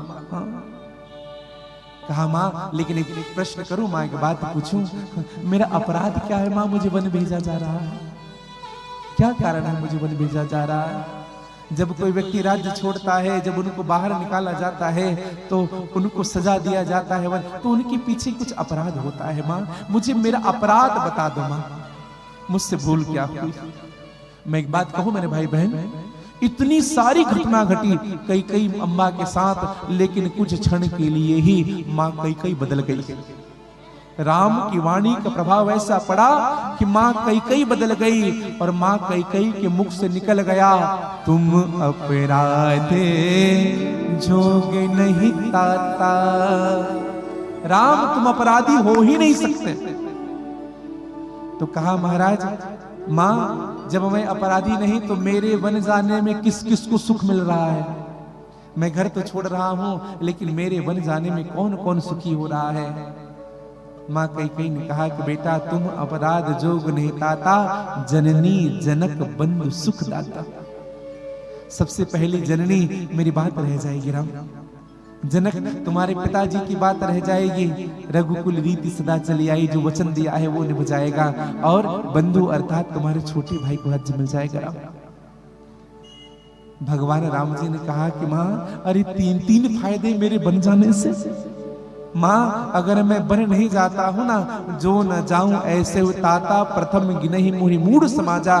अगर मैं ऐसे बन नहीं जाता हूं ना माँ, तो मूर्खों में सबसे पहले मेरी ही नंबर आएगी माँ, मैं तो जरूर बन जाऊंगा। और मेरे भाई बहन भगवान राम जी वंदन करते हैं, अपने पिताजी को प्रणाम करते हैं, चले हैं राम जी। आज भगवान राम जी गए सीधे माँ कौशल्या के पास, और कौशल्या से जाकर के माँ ने कहा, भगवान राम ने कहा माँ कौशल्या ने कहा बेटा तू आ गया, राम बैठ, स्नान हुआ है कि नहीं? कहा क्यों नहीं माँ स्नान नहीं किया। चल जा स्नान कर, पहले स्नान कर ले बेटा, और जो रुचि कर हो वो भोजन करना।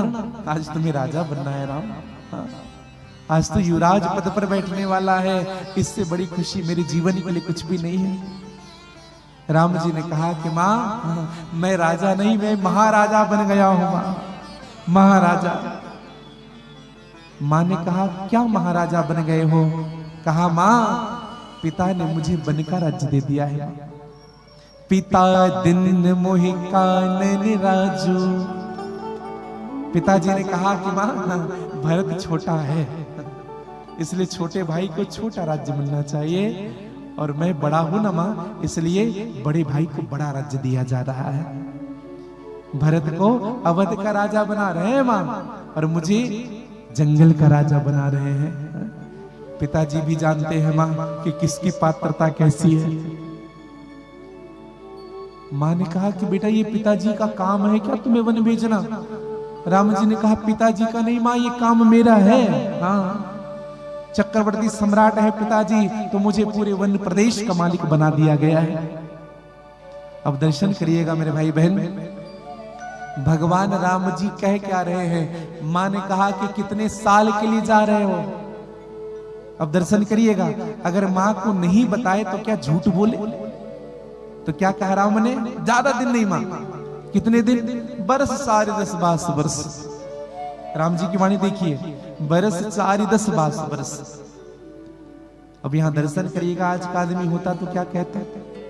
कितने साल के लिए बने जा रहे हो? आज का लड़का होता तो 14 साल, 14 साल।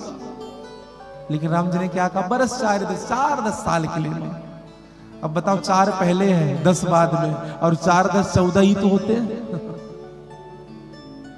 दुख कम करने की कला तो कोई राम जी से सीखे कि दुख को कम कैसे किया जाता है, किसी को ब्लेम नहीं करना, ये राम जी से सीखे। और मेरे भाई बहन आज भगवान राम जी ने कहा कि माँ मुझे वनवास जाना है माँ, मुझे तैयारी भी करनी है। माँ कई ने कहा कि एक मिनट बेटा, तुम्हारे पिताजी ने आज्ञा दी है? बोले हाँ। क्या तुम्हारी माँ कई की सहमति है? राम जी ने कहा कि माँ कई ने ही तो कहा है। माँ कौशल्या ने कहा कि राम धन्य है वो वन बड़ भागी है जहां राम आज रहने जा रहा है। अरे अभागा तो ये अयोध्या है। वन भागी वन अवध अभागी, जो रघुवंश तिलक तुम त्यागे। और बेटा, माता पिता गुरु बिना विचार किए जो स्वीकार करता है उनके जीवन में कल्याण ही होता है। मात पिता प्रभु गुरु की बानी, बिनहि विचार करे शुभ जानी। और जैसे भगवान राम जी माँ से बात कर ही रहे थे, उसी समय मेरी माँ सीता को जब पता चला कि प्रभु वनवास जा रहे हैं, वन जा रहे हैं, समाचार तही समय सुनी सी उठी अकुलाए। माँ सीता अकुला करके आई है भगवान राम के सामने और हाथ जोड़ ली, प्रभु चलन चाहत जन बन जीवन प्राण। प्रभु मैं भी आपके साथ बन जाना चाहती हूँ। अब एक दर्शन करिएगा मेरे भाई बहन, जितना बुरा राम को नहीं लगा ना ये बात, उससे ज्यादा बुरा कौशल्या मां को लगा। जब सीता मां ने बन जाने का जब निवेदन किया, राम जी को जितना बुरा नहीं लगा उससे बुरा कौशल्या मां को लगा है। कौशल्या मां ने कहा कि बेटी तू क्यों जाएगी बन, तू क्यों जाएगी। माँ सीता ने कहा जब मेरे पिता ने हाथ जब रखा था ना राघव के हाथ पर, तो उसी दिन से निर्णय हो गया था माँ इनका हर सुख मेरा होगा, इनका हर दुख मेरा होगा। और मुझे जाना है माँ, मैं और प्रभु मैं आपसे आज्ञा नहीं ले रही हूँ। हाँ, मैं आपसे ये नहीं कह रहा हूँ मुझे ले जाओगे कि नहीं ले जाओगे, जाना तो तय है प्रभु, जाना तो तय है, लेकिन निर्णय आपको करना है कि यह देह भी आपके साथ जाएगा कि केवल प्राण भी आपके साथ जाएगा। कि तन प्राण की केवल प्राण। मां सीता के बातों में अधीर हुए। भगवान राम जी ने सीता को स्वीकृति दी। जब लखनलाल को पता चला कि लक्ष्मण जी आए, लक्ष्मण जी ने भगवान राम से प्रार्थना की, प्रभु हम भी चलेंगे आपके साथ, हम यहां नहीं रहेंगे। भगवान राम ने कहा कि भाई पिताजी की अवस्था क्या है, पिताजी की दशा क्या है, आप अगर छोड़ करके चले जाओगे तो क्या होगा पिताजी का, राज्य को आपको देखना पड़ेगा, भरत भी तो नहीं है। लक्ष्मण जी ने कहा भैया मैं कहां राज्य संभाल पाऊंगा भैया, याद है परशुराम जी के सामने आपने मुझे दुधमुहा बालक कहा था, मैं वही दुधमुहा बालक हूं भैया, और मुझसे ये भी नहीं संभलेगा, मैं आपके चरणों में रहना चाहता हूं भैया। प्रभु मैं आपके साथ रहना चाहता हूं, मैं आपको छोड़ करके कहीं और नहीं जाना चाहता। नाथ करहि बालक पर छोहू, मेरी इस बालपन पर कृपा करो, कृपा करो। और दर्शन करिएगा भैया, भगवान राम ने मना किया लेकिन लक्ष्मण जी नहीं माने। और एक निवेदन करूं आपको, परमादरणीय परम श्रद्धेय श्री राम किंकर महाराज जी की एक वाणी है। राम किंकर जी कहते हैं कई ने वनवास केवल राम के लिए नहीं अपितु तीनों के लिए मांगा था। तापस बेस विशेष उदासी 14 वर्ष राम वनवासी। अब दर्शन करिएगा, तापस बेस क्या है, यही राम जी है। तापस बेस राम जी, विशेष लक्ष्मण जी, और उदासी अर्थात वो दासी जो भगवान के अनन्य सेविका बन करके उनके सहचरणी के रूप में है। तो तापस बेस राम जी, विशेष लक्ष्मण जी, उदासी अर्थात सीता जी। लक्ष्मण जी ने कहा प्रभु हम आपके साथ जहां रखोगे ना प्रभु वहीं रहेंगे, हम आपके साथ चलेंगे प्रभु, क्योंकि ये जो निज जीवन है ना नाथ, जब से हमारी माँ ने आपके चरणों में इस दास लक्ष्मण को डाल दिया है ना, तब से दास आपका सेवक हो गया है। ये जीवन समर्पित चरण में तुम्हारे, तुम्ही मेरे सर्वस्व, तुम्ही प्राण प्यारे, तुझे छोड़ करना, तुझे छोड़ करना मैं किससे कहूँगा, जहाँ ले चलोगे वहीं मैं चलूँगा, जहाँ ले चलोगे वहीं मैं चलूँगा, जहाँ ले चलोगे वहीं मैं चलूँगा, जहाँ ले चलोगे वहीं मैं चलूँगा।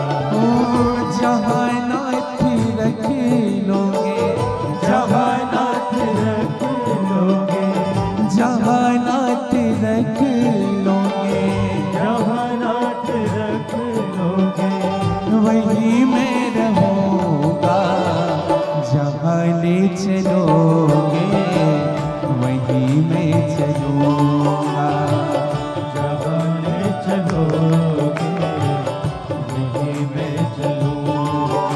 ओ जहाँ ले चलोगे वहीं मैं चलूँगा। जहाँ ले चलोगे वहीं मैं कह लीजिएगा,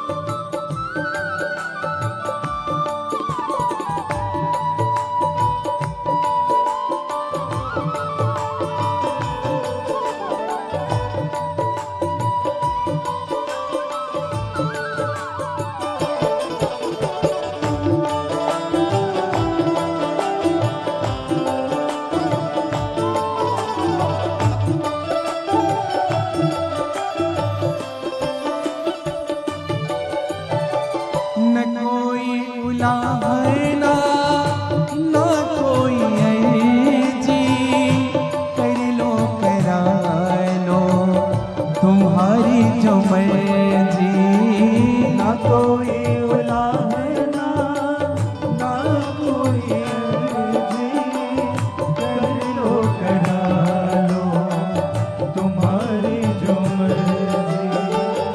न कोई उलाहना न कोई अर्जी,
आपके साथ जाऊंगा ना नाथ, अपने मन से कुछ नहीं करूंगा।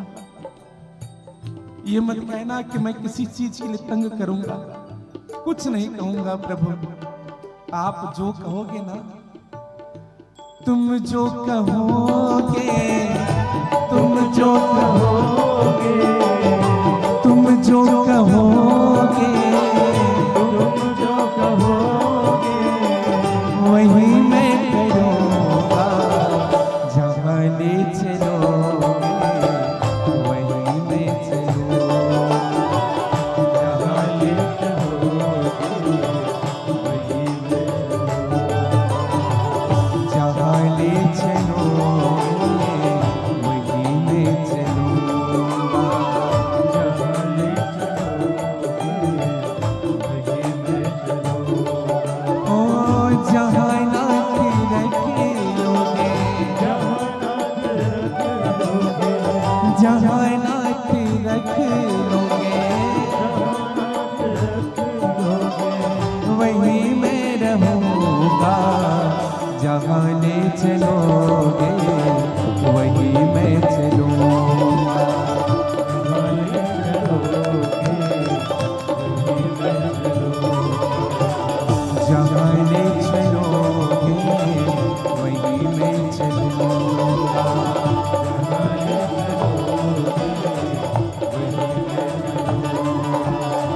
वही मैं चलूँगा। वही मैं चलूँगा। वही मैं चलूँगा। जहाँ नाथ रख लोगे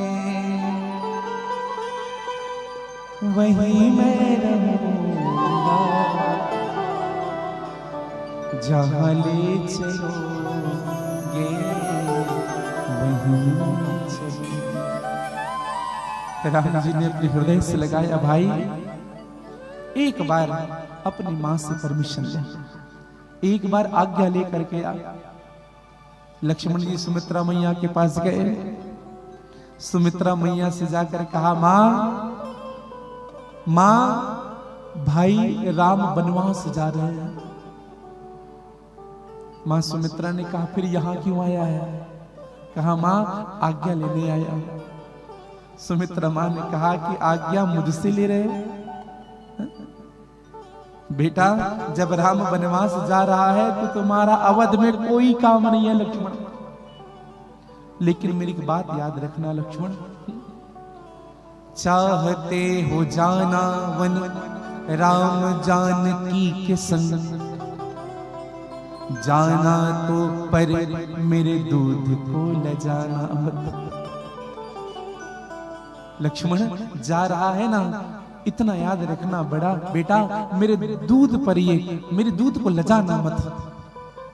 मुझे गर्व है कि तुम मेरे पुत्र हो, लेकिन जाना तो राम जानकी के संग, जाना पर मेरे दूध को लजाना मत। सोना तो सुला के किंतु जाग जाना पहले ही, बिना उनको खिलाए खुद भी कुछ खाना मत।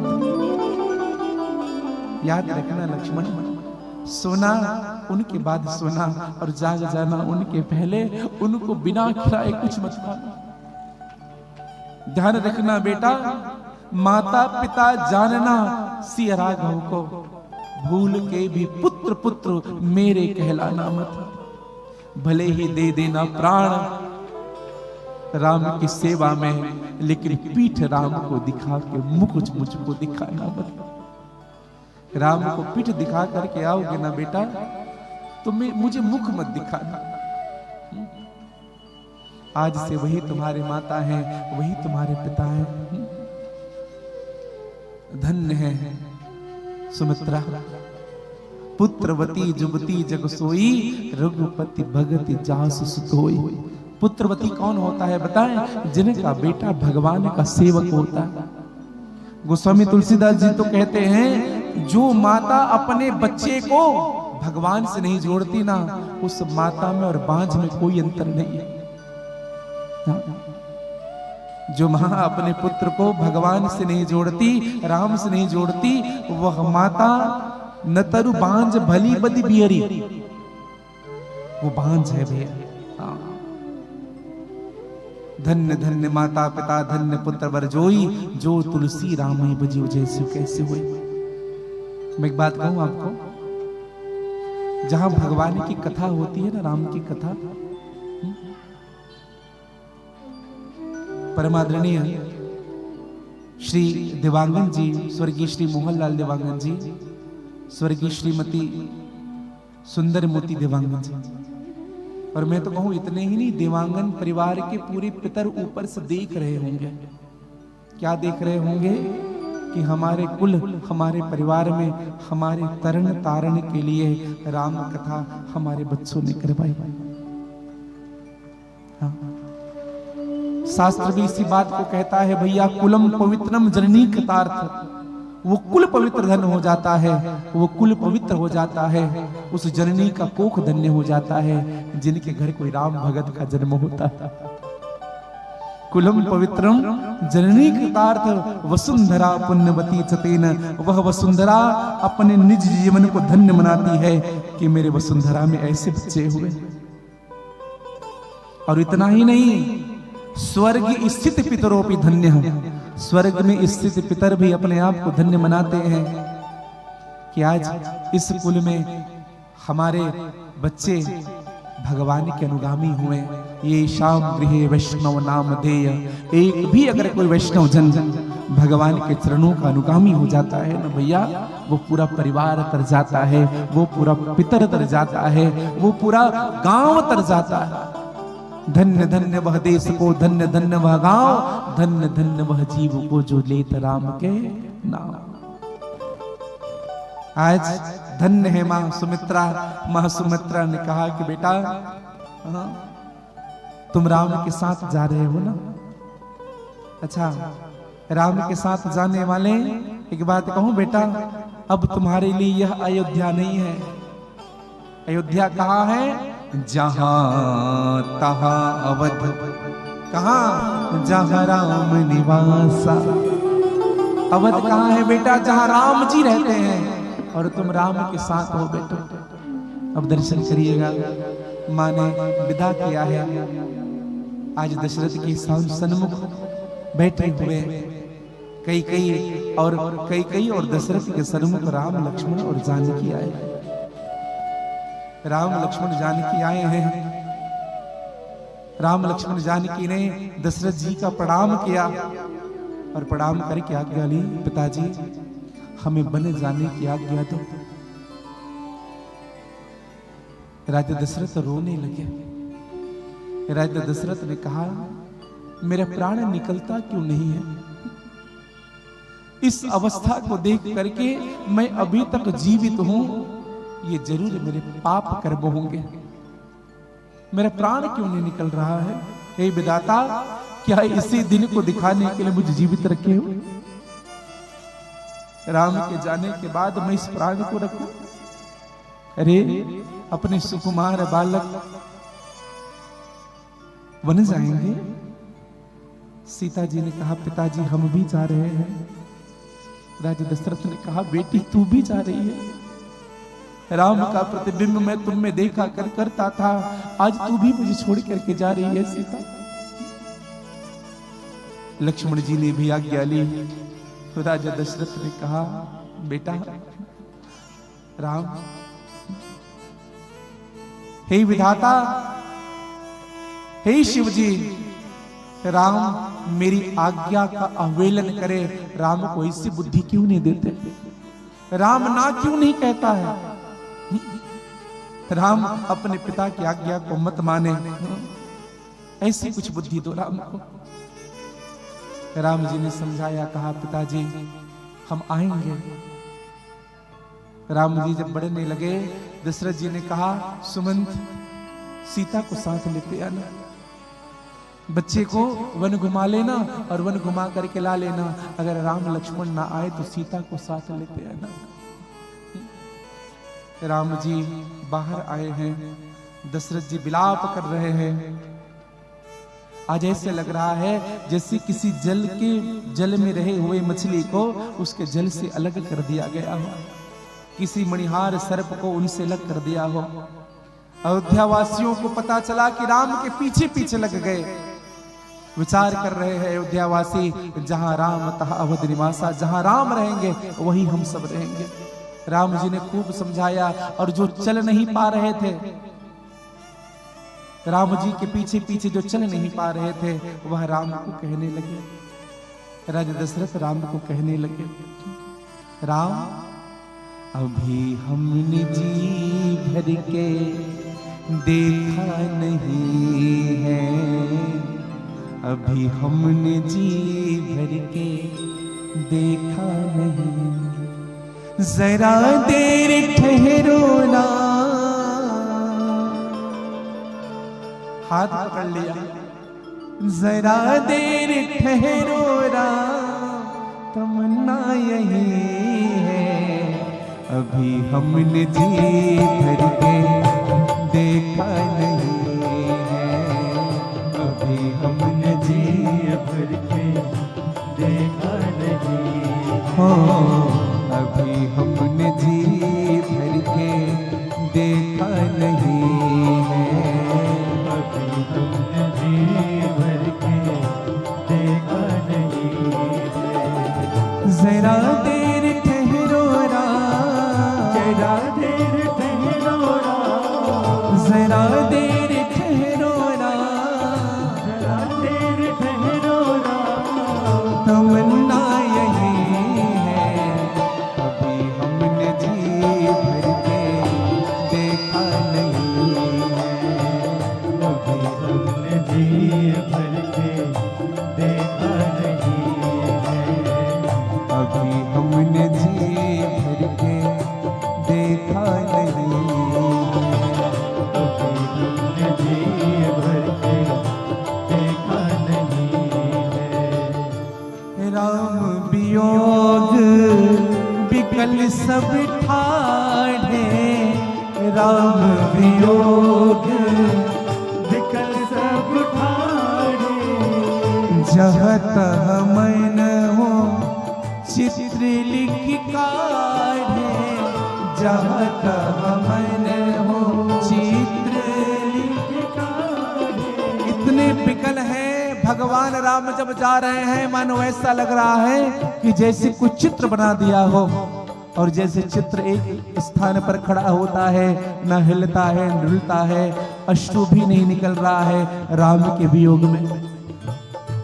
कैसी घड़ी आज जीवन की आई, कैसी घड़ी आज जीवन की आई, अपने ही प्राणों की करते विदाई, अपने ही प्राणों की करते विदाई, अभी ये अयोध्या, अभी ये अयोध्या, अभी ये अयोध्या, अभी ये अयोध्या हमारी नहीं है, अभी हमने जी भर के देखा नहीं है, अभी हमने जी भर के देखा नहीं है, अभी हमने जी भर के देखा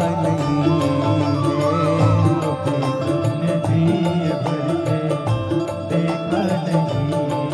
ओ माता कौशल्या के आंखों के तारे, माता कौशल्या के आंखों के तारे, और दशरथ जी के राजी दुलारे, दशरथ जी के राज दुलारे, कभी ये अयोध्या को, कभी ये अयोध्या को, कभी ये अयोध्या को, कभी ये अयोध्या को भुलाना नहीं है, अभी हमने जी भर के देखा नहीं है, अभी हमने जी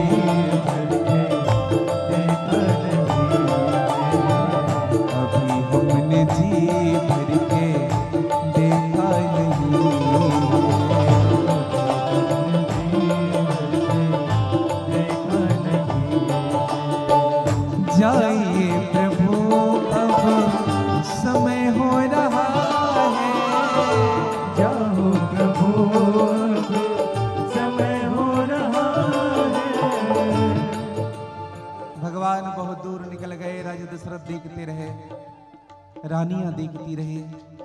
राजा दशरथ राम के पीछे पीछे दौड़ने लगे। गिर गए नीचे राजा दशरथ। ऐसा लग रहा है कि भगवान अब धूमिल से नजर आने लगे। घरों का उजाला भी कम हो रहा है, घरों का उजाला भी कम हो रहा है। अंधेरी निशा का, अंधेरी निशा का, अंधेरी निशा का, अंधेरी निशा का ठिकाना नहीं है। अभी हमने जी भर के देखा नहीं है, अभी हमने जी भर के देखा नहीं। अभी हमने जी भर के देखा नहीं है।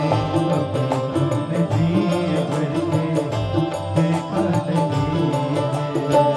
जरा देर ठहरो राम, जरा देर ठहरो राम, जरा देर ठहरो राम, जरा देर ठहरो राम। तमन्ना यही है। अभी हमने जी भर के देखा नहीं, हमने जी भर के देखा नहीं है। अभी हमने जी भर के देखा नहीं। हमने जी भर के देखा नहीं।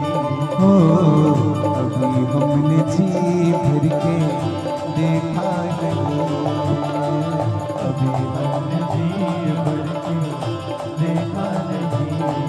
हो देखा नहीं है, देखा नहीं हो देखा नहीं। देखा नहीं। अभी हमने जी भर के देखा। अयोध्यापुर के सभी नर नारी साथ चल रहे हैं राम के। क्या विचार है? जहां राम तहाँ अवध निवासा। तमसा नदी के तट पर रुके हैं भगवान। राम जी विचार करने लगे, ये अवधपुर वासी मेरे साथ क्या करेंगे? अब दर्शन करिएगा, जो प्राणों से अधिक प्रिय होता है ना, उनको छोड़ने का मन नहीं करता। अवधपुर वाले विचार कर रहे हैं कि हम इन्हीं के साथ रहेंगे। राम जी विचार कर रहे हैं, ये मेरे साथ क्या करेंगे? अभी तो बढ़िया लगेगा 2-4 दिन, फिर बाद में इनको भी भोजन नहीं मिलेगा।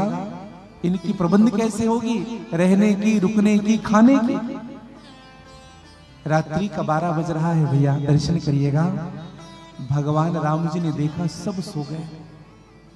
राम जी ने सुमंत से कहा, सुमंत भैया आज्ञा प्रभु, रथ को वैसे चलाना भैया, किसी को पता ना चले कि हम यहां से जा रहे हैं। दर्शन करिएगा। और आज सुमंत जी ने रथ चलाया। लक्ष्मण जी महाराज बैठे हैं, मेरी माँ जगत जननी जानकी बैठी है, राम जी विराजित हैं। 4 बैठे रथ पे। रथ धीरे धीरे आगे बढ़ने लगे। किसी को आवाज नहीं आया। लक्ष्मण रोने लगे। लक्ष्मण रो रहे हैं। माँ जानकी ने पूछा, क्यों रो रहे हो भैया? लक्ष्मण भैया क्यों रो रहे हो? माँ की याद आ रही है लक्ष्मण। लक्ष्मण जी ने कहा, नहीं नहीं, माँ की याद नहीं आ रही। माँ, आप माँ मेरे साथ हैं तो मैं माँ को क्यों याद करूं? मैं तो ये सोच रहा हूं माँ, इन अयोध्या वासियों ने क्या अपराध किया था भगवान? इन अयोध्या वासियों से भूल क्या हो गई थी कि भगवान इनको छोड़ कर जा रहे हैं? लेकिन एक बात कहूं माँ, मैं इतना जानता हूं, एक भूल हो गई। क्या भूल? ये सो गए। हाँ। और जब ये सो गए ना, बस यही इनसे भूल हुई, इसलिए भगवान इनको छोड़ करके चले गए। माँ मैं संकल्प लेता हूं, जब तक 14 साल भगवान राघव के चरणों में सेवा में रहूंगा, तब तक कभी नहीं सोऊंगा। ये संकल्प था मेरे लक्ष्मण का। एक निवेदन करूं आपको, 14 साल तक लक्ष्मण जी नहीं सोए। एक दिन सुलाए थे भगवान राम ने लक्ष्मण को गोदी पर, हमने कथा सुनी कि लक्ष्मण जी को शक्ति बाण लगा, लक्ष्मण जी मूर्छित हुए। एक दिन के लिए रात्रि में संजीवनी लेने के लिए हनुमान जी महाराज गए। एक निवेदन करो, ये सारा नाटक है राम का, मेरे राघव सरकार का नाटक है। अरे राम के रहते हुए भला उनके भाई को शक्ति कौन मार सकता है, कौन लगा सकता है? वो तो केवल भगवान का नाटक है। क्या नाटक है भैया? भगवान राम ने सुना, राम ने जाना, कहा कि मेरा भाई 14 साल तक नहीं सोया है, कम से कम एक दिन तो मेरे गोद में सो जाए। इसलिए मनुष्य शक्ति बांध का नाटक हुआ। आज लखन लाल जी पहुंचे हैं, राम जी पहुंचे हैं, मेरी मां सिया पहुंची है। कहां पहुंचे हैं? श्रृंगवेरपुर। श्रृंगवेरपुर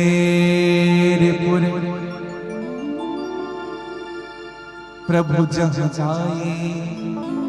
श्रृंगवेरपुर भगवान पहुंचे हैं, और श्रृंगवेर जब पहुंचे तो भगवान का स्वागत किया निखाद राजा। निखाद राज कौन? निखादों के राजा।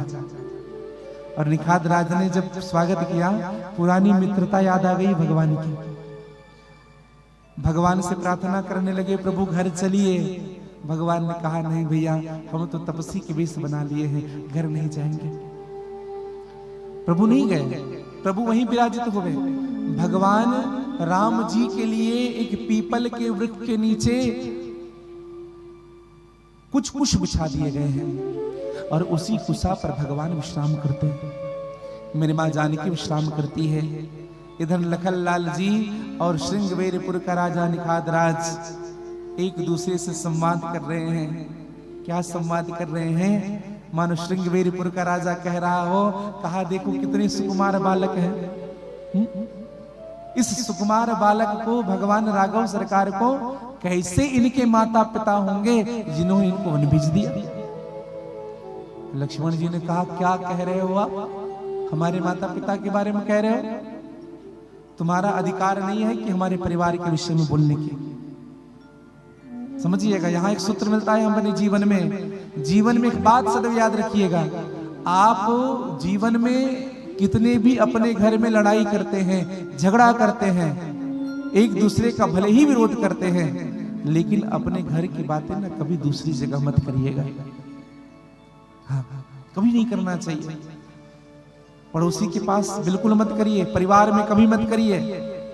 वो सॉल्यूशन नहीं करेगा, वो उनका निदान नहीं करेगा, केवल हंसेगा। समझिएगा, नहीं कहना चाहिए। अपने घर की बात को बाहर नहीं कहना चाहिए। हाँ, आप झगड़ा हो रहे हैं, दो चार बात किसके घर बर्तन होते हैं तो बजता नहीं है। इसका अर्थ यह है क्या कि हम उनकी कमी को बाहर बताते फिर अपनी सासू माँ की निंदा करें, अपने बहू की निंदा करें? निवेदन करूं भैया, और एक बात कहूं आपको, जो व्यक्ति निंदा करता है ना, उस कहानी में ना वही हीरो रहता है।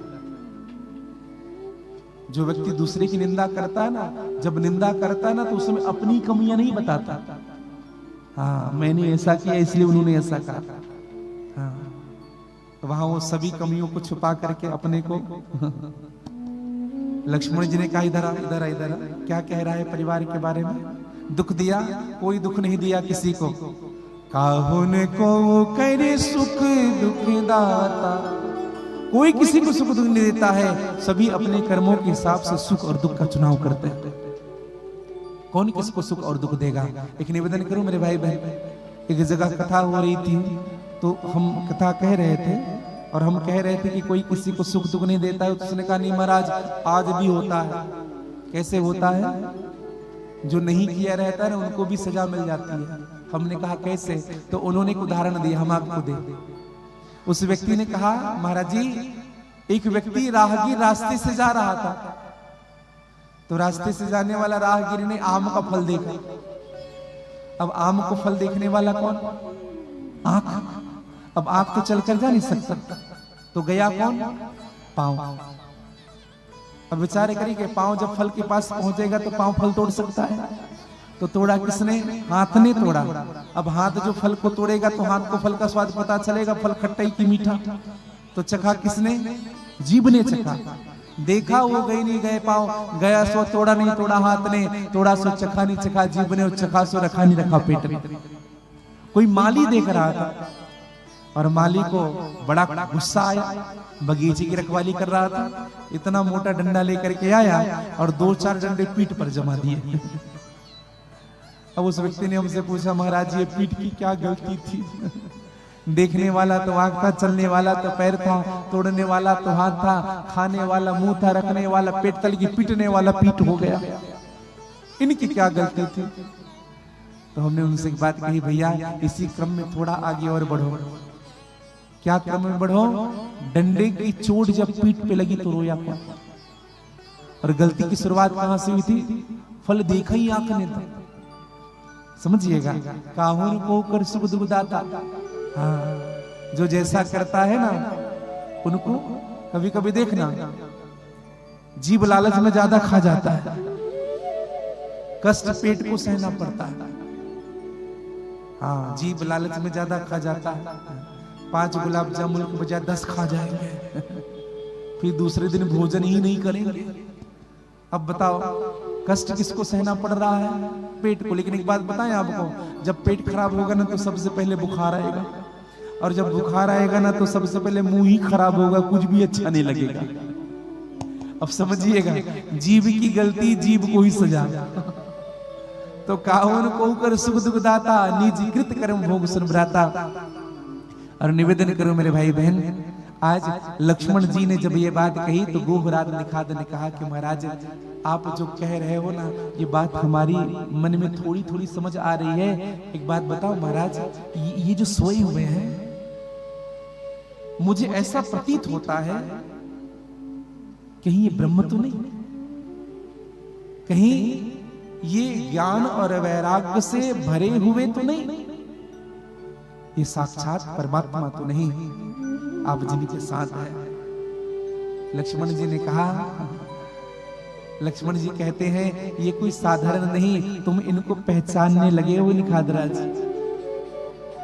बोले लखन मधुर मृदुबानी, ज्ञान विराग भगति रस सानी। और लक्ष्मण जी ने क्या कहा? मोहनी सब सोवने हारा, मोहनी सब सोवने हारा, देखै स्वप्न अनेक प्रकारा, देखै स्वप्न अनेक प्रकारा, देखै स्वप्न अनेक प्रकारा, देखै स्वप्न अनेक प्रकारा। मोह की निद्रा में सारी दुनिया सोई हुई है, और ये जो मोह है ना भैया, मोह मूल बहुशूल पट त्याग उत्तम अभिमान, भजहि राम रघुनाय कृपा सिंधु भगवान। जो व्यक्ति मोह में फंसा होता है ना, उनको भगवान के दर्शन नहीं होते। धन्य हो निखादराज भैया, तुमने ये पूछा कि ये ब्रह्म है कि नहीं, वास्तव में तुम्हें ये अनुभव हो रहा है। तब आपको ये अनुभव होने के कारण आपके हृदय में प्रश्न उठा है। ज्ञान विराग भगति रस गानी, ज्ञान विराग रस गानी। और लक्ष्मण जी ने खूब ज्ञान दिया। निखादराज भैया, ये अगुण है, अगोचर है, निराकार है, परम तत्व है राम, जो सगुण रूप में आज हमको दर्शन दे रहे हैं। एक बात कहूं मैं आपको, निखादराज श्रृंगवेरपुर का जो राजा है उनका और लक्ष्मण, इन दोनों के संवाद को केवट सुन रहा है बैठ करके। नाइट ड्यूटी लगाया गया है केवट का, जहां राम जी विराजित है ना, वहां नाइट ड्यूटी, ये वही केवट है। केवट की ड्यूटी लगाई गई रात्रि की, और ड्यूटी का सबसे बड़ा फल आज मिल रहा है उनको। पूरी संवाद को सुन लिया था केवट ने, और केवट ने सुबह उठते ही 1 मिनट भी विलंब नहीं किया, सीधे गए राजा के पास, निखादराज के पास, और जाकर के कहा कि महाराज जाओ पूरे नगर में घोषणा करवा दीजिए, आज मैंने जो रात्रि जागी है ना, इसका मुझे फल यही चाहिए कि पूरे नगर में घोषणा करवा दीजिए एक भी नाव गंगा जी में नहीं चलनी चाहिए मेरा छोड़ करके। केवट ने कहा एक भी नाव ना चले महाराज गंगा जी में मेरा छोड़ करके। और दर्शन करिएगा, प्रातः हुआ, ढिंडोरा पिटवा दिया, डमरू बजा करके कहा कि कोई भी अपना नाव लेकर के मत जाना गंगा जी में, गंगा जी में नाव लेकर के मत जाना, केवल केवट का नाम है।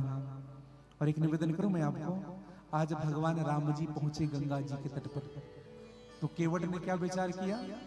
केवट क्या सोच रहा है, कहीं अगर किनारे में नाव रहा तो भगवान सीधे नाव पर चढ़ जाए, तो केवट नाव को सीधे मझधार में ले गया बीच में, और बीच में ले गया क्यों? क्योंकि कोई चढ़ न सके। अब देखो राम जी पहुंच रहे हैं वहां पर। अब एक निवेदन करूं मैं आपसे, आप और हम जब सफर करते हैं, कहीं भी हम जाते हैं, अच्छा एक और निवेदन करूं, कभी मान लो स्वामी और सेवक सफर कर रहा है, तो गाड़ी का इंतजाम कौन करता है? अगर स्वामी और सेवक सफर करे तो गाड़ी का इंतजाम कौन करता है? पटेल जी कौन करता है? सेवक ही करता है गाड़ी का, यही तो धर्म है।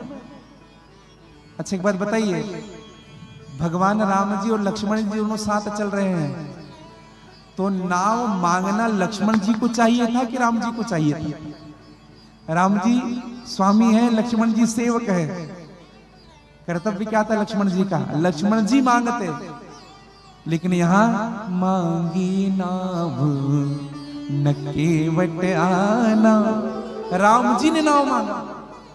क्यों मांगा? क्यों मांगा बताएं आपको? दरअसल लक्ष्मण जी मांगने वाले थे, और राम जी जानते हैं एक बार मांगने से केवट नहीं देगा, और जब ये केवट नहीं देगा तो लक्ष्मण जी बिगड़ जाएंगे और केवट को जिंदा नहीं छोड़ेंगे। सबका स्वभाव अलग अलग होता है ना। तो भगवान राम जी ने लक्ष्मण जी से कहा, लक्ष्मण आओ आज हम तुम्हें मैनेजमेंट बताते हैं कैसे मांगा जाता है। और मांगी नाव, मांगा है भगवान ने। एक बात कहूं, जिनके सामने पूरी दुनिया हाथ फैलाती है, पूरी दुनिया मांगती है, आज मेरे प्रभु उसी केवट के सामने मांग रहे हैं। क्यों मांगा केवट के सामने? केवट के सामने भगवान मांगते क्यों हैं? कारण क्या है मांगने का? एक निवेदन करो, गंगा जी के दो तट होते हैं। हाँ, गंगा जी के दो तट होते हैं, आप देखेंगे, और इन दोनों तट अलग अलग है। निवेदन करो भैया,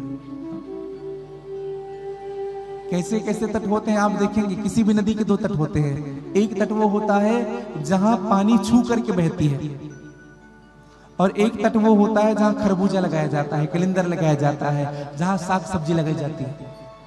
गंगा जी का एक तट वो होता है जहां से कुछ पाने की इच्छा होती है, और दूसरा तट वो होता है जहां कुछ नहीं मिल सकता, केवल नाव चल सकती है। इसको ऐसे समझिएगा, एक सकाम तट है, दूसरा निष्काम तट है। तो केवट किस तट पर बैठा हुआ है? केवल निष्काम तट पर बैठा हुआ है। दर्शन करिएगा। इसलिए जो व्यक्ति निष्कामी होता है, अर्थात जो भगवान से नहीं मांगता है ना, भगवान उनसे मांगते हैं आकर के। जिस व्यक्ति के जीवन में निष्काम भक्ति होती है ना, भगवान उनके ही हो जाता है। हाँ, एक बात कहूं मैं आपको, भागवत जी में जब आप कथा सुनते होंगे तो भक्त प्रहलाद ने भगवान नरसिंह से कहा, प्रभु कुछ नहीं चाहिए। क्यों कहा? नरसिंह भगवान ने कहा, बेटा कुछ तो मांगो। भक्त प्रहलाद ने कहा, प्रभु जो आपकी पूजा करता है, पाठ करता है, उपासना करता है, जप करता है, इन सब के बदले अगर कोई वस्तु चाहता है तो वह आपका भगत नहीं, प्रभु के विशुद्ध व्यापारी है।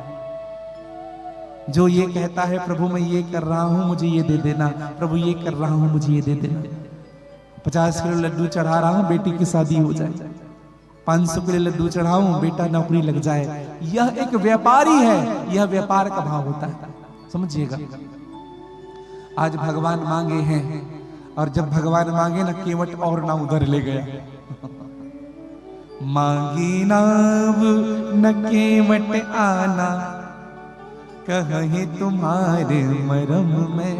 केवट ने कहा मैं नहीं आऊंगा प्रभु, मैं आपका मरम जानता हूं। राम जी से क्या कह रहे हैं? मैं आपका मरम जानता हूं। राम जी ने लक्ष्मण जी की ओर देखा। लक्ष्मण जी ने कहा प्रभु आज तक हम नहीं जान पाए ये आपका मरम जानता है। लक्ष्मण जी ने कहा प्रभु आपका मरम जानता है। अच्छा मरम क्या है? निगम नेति जहां पार न पावा। अच्छा भगवान के मरम क्या है बताए आपको? ये रमते राम है। रमते राम कैसे?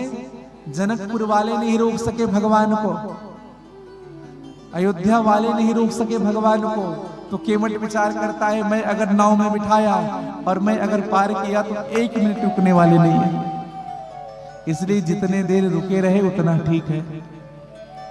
भगवान राम जी ने कहा कि भैया हमें विलंब हो रहा है, हाँ विलंब हो रहा है, हमें जल्दी चलना है। भगवान राम से केवट ने कहा प्रभु छुवत सिला भई नारी सुहाई, छुवत सिला भई नारी सुहाई, ओ पाहन ते काट कठिनाई, मोहन के काट कठिनाई, यही प्रतिपालऊ सब परिवारों, यही प्रतिपाल सब परिवारों, नहीं जानो कछु अवरो कबारो, नहीं जानो कछु अवरो हो, जो प्रभु पार अवश्य गच गए, जो जस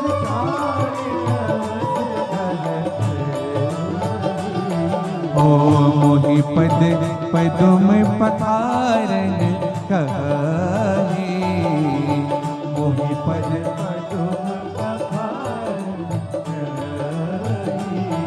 ओ मोहि पद पदुम पखारन कहे, मोहि पद पदुम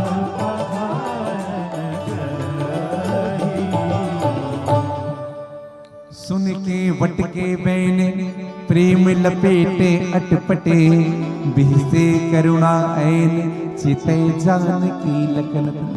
केवट ने कहा प्रभु मैं आपके चरण धोऊंगा तब आपको पार करूंगा। हमने सुना है प्रभु आपके चरण के नीचे न जड़ी बूटी है, हाँ छुअत सिला भई नारी सुहाई। प्रभु पत्थर पर आपके चरण रज पड़े वो नारी बन गई। प्रभु मेरी लकड़ी तो और कोमल है पत्थर से, ये तो और जल्दी बनेगी। राम जी ने कहा रे अच्छा है। राम जी ने हंसी करते हुए कहा ठीक है पार करने वाली खुद पार हो जाएगी, पार करने वाली खुद पार हो जाएगी। केवट ने कहा प्रभु पार तो हो जाएगी लेकिन ये गंगा जी से दूर हो जाएगी, समझिएगा। राम जी ने कहा पार करने वाली अर्थात ये नाव खुद पार हो जाएगी, नारी बन जाएगी, इनका प्रमोशन हो जाएगा। केवट ने कहा प्रभु प्रमोशन तो होगा लेकिन गंगा जी से दूर हो जाएगी। और प्रभु जीवन में कभी किसी को इतना प्रमोशन मत देना कि वो भक्ति से ही दूर हो जाए, निवेदन करो। कभी किसी को इतना बड़ा मत बना देना कि वो भक्ति से अर्थात राम भक्ति जहां सुरसरी धारा वह गंगा से दूर हो जाए। अब दर्शन करिएगा, भगवान ने नाव मांगी, केवट नहीं दे रहा है। प्रभु जब तक आपके चरण नहीं पखारूं तब तक। अब दर्शन करिए, भगवान राम ने कहा भैया चला, हाँ पखारना है? बोले हाँ। केवट ने कहा प्रभु बोलिए, बोलिए तब हम पखारेंगे। देखो राम जी को बोलने में संकोच हो रहा है, कैसे कह दे कि पांव पखारो। आज का आदमी होता, आज का आदमी क्या कहता है? आज का आदमी स्वयं कहता है, अपनी बड़ाई करता है। एक आदमी से हम बात कर रहे थे, क्यों तुमने हमारे लिए ऐसी ऐसी बात कही।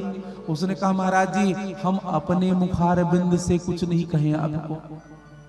वो हमारे लिए नहीं कह रहा था, अपने मुख के लिए कह रहा था, अपनी मुखार बिंद से। अब समझिएगा, केवट ने भगवान से कहा प्रभु आप मांगिए, और एक निवेदन करूं प्रभु आपका पांव धोऊंगा, पांव तो धोऊंगा लेकिन आपसे कुछ लूंगा नहीं प्रभु। आपके पिताजी की सौगंध खा करके कह रहा हूं, आपके पिताजी का सौगंध। लक्ष्मण जी की दिमाग खराब हुई। लक्ष्मण जी ने कहा हमारे पिताजी का सौगंध खाना है तो अपने बाप का खाना, हमारे पिताजी का सौगंध खा रहा है। केवट ने कहा प्रभु मैं ना सच कह रहा हूं, मैं कुछ लूंगा नहीं। एक निवेदन करूं, केवट ऐसा भक्त है जो आज लेने नहीं बैठा है। हाँ, केवट ऐसा भक्त है जो आज लेने नहीं बैठा है, अभी तो भगवान को देने बैठा है। अब आप कहेंगे भगवान को केवट क्या दे सकता है? एक निवेदन करूं भैया, केवट ने भगवान को दिया क्या? केवट ने भगवान को प्रेम का दान किया है। सत्य समझिएगा, भगवान ने केवट को प्रेम लुटाया है और इसलिए केवट के सामने भगवान मांग रहे हैं। जो भगवान से प्रेम करता है ना, भगवान उन्हीं के सामने मांगते हैं। और केवट कहने लगे प्रभु पद कमले धोई चढ़ाई नाव, ननाथ उतराई चढ़ो। पद कमले धोई चढ़ाई नाव, ननाथ उतराई। मोहिरा में आन आन दशरथ, सपत सब साची कहो। मोहिरा में राहुल आन दशरथ, सपत सब साची। भरु तीर मारहु लखन पे, जब लागी पाए पखारी हो।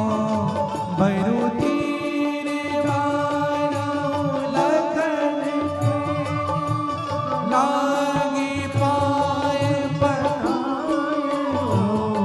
तब लागी तुलसी दास नाथ, कृपाल पार उतारे हो। तब लागी तुलसी दास नाथ, कृपाल पार हो। कृपाल पार उतारे हो। कृपाल पार उतारे हो। पद कमल धोई चढ़ाई नाव, ननाथ उतराई चहो। प्रभु मैं आपको नाव चढ़ाऊंगा, आपके चरण धो करके उतराई नहीं लूंगा। मैं आपके पिताजी की कसम खाता हूं। लक्ष्मण जी को और गुस्सा आया, बाण निकाल लिया। केवट ने कहा मार दो प्रभु, मैं डरने में से नहीं हूं। मार दोगे तो आप ही फंस जाओगे, अभी तो जल्दी जाना चाहते हो। क्यों फंस जाओगे? कैसे फंस जाओगे? जब आप हमें मारोगे ना तो सबसे पहले मर्डर का केस आपको लग जाएगा। पुलिस वाले आएंगे, आपको तो हथकड़ी पहनाएंगे, लेकिन बदनामी आपके बड़े भाई की भी होगी। अच्छा ये बात तो छोड़ो, चलो आप बोल करके निकल भी जाओगे, लेकिन एक बात याद रखना प्रभु, मैं आज मरूंगा तो मेरे क्रियाक्रम तक आपको रुकना पड़ेगा। राम जी को भी रुकना पड़ेगा, 10 गात्र भी उन्हीं को करना पड़ेगा, 13वीं तक उन्हीं को रुकना पड़ेगा। 13 मिनट नहीं, 13 घंटा नहीं, 13 दिन तक से रहना पड़ेगा। लक्ष्मण जी ने जो बाण संधाना था ना, वो फिर से तुरने पर डाल दिए। केवट ने कहा प्रभु आपके बाण भले ही तुरने पर चले गए, लेकिन मेरी वाणी नहीं जाएगी, मैंने जो कहा है वही होगा। हाँ, और प्रभु देख लो यहाँ और कोई नाव नहीं है। लक्ष्मण जी ने कहा अच्छा इसीलिए है तुम्हारा। और राम जी ने कहा कि ठीक है भैया, बेगी आने चल पाए पखारो, होत विलंब उतारे हो पारो। भैया आ करके चरण पखार लो। देखो भगवान ने क्या कहा, पांव पखारो, और केवट आया है भैया, और केवट ने भगवान के पांव पखारे। अब दर्शन करिएगा, लकड़ी की कठौती लाया गया और लकड़ी की कठौती में भगवान के चरण रखे गए। एक निवेदन करूं, कठौती की साइज थोड़ी छोटी होती। कठौती किसे कहते हैं? नाव में अगर पानी भर जाए ना, हाँ, उसी में रख करके चरण पखारा गया। केवट बड़ा चतुर आदमी है, कैसे क्यों पखारा बताए उसमें? इसलिए पखारा गया कि इसी कठौती में भगवान के चरण पखारूंगा, उनके बाद यही कठौती मेरे घर जाएगा, इसे में फिर आटा गूंथेंगे मेरे परिवार वाले, और प्रतिदिन उसी आटे की रोटी खाऊंगा। भगवान का चरणामृत लगा हुआ कठौती, जीवन भर प्रसाद मिलता रहेगा। दर्शन करिएगा, भगवान ने कठौती पर पैर रखा, एक पैर रखा, और एक पैर जब भगवान ने रखा ना, तो केवट ने चरण पकड़ा भगवान का, प्रभु इसको थोड़ा, और भगवान का एक पैर अलग है। केवट ने कहा, प्रभु एक काम करो, एक पैर को ना मेरे जंघे पर रख दो। केवट घुटने के बल बैठ करके चरण पखार रहा है, और जब घुटने के बल जब बैठता है ना व्यक्ति, तो एक पैर ऊपर हो जाता है ऐसे, जब चरण पखारे तो एक पैर नीचे, एक पैर को भगवान का पैर एक जंघे पर रखा, फिर भी भगवान हिलने लगे। केवट ने कहा, प्रभु मेरे सर को पकड़ लीजिए, अगर गिरने का भय है तो। हाँ? और मेरे भाई बहन, भगवान ने केवट के शीश को पकड़ा और चरण पखारने लगे केवट। हाँ? हे रामा हो, हे रामा हो, हे रामा हो, भव सागर है अगम समंदर, चलना संभल के भैया। भव सागर है अगम समंदर, चलना संभल के भैया। जे कर डूंगा पार उतर ही, ओ कर राम के भैया। जे कर डूंगा पार उतर ही, ओ कर राम के भैया। जे कर डूंगा पार उतर ही, ओ कर राम के भैया। जे कर डूंगा पार उतर ही, ओ कर राम के भैया। अरे भव सागर है अगम समंदर, चलना संभल के भैया। भव सागर है अगम समंदर, चलना संभल के भैया। अरे जे कर डूंगा पार उतर ही, ओ कर राम के भैया। आज कर डूंगा पार उतर ही, जे कर राम के भैया। रामा हो, राम हो, राम हो, रामा हो, राम हो, राम हो।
सरोज पखारन लागा। चरण सरोज पखारन लागा। हो जाए सुना में सुमिरत एक बारा, जा सुना में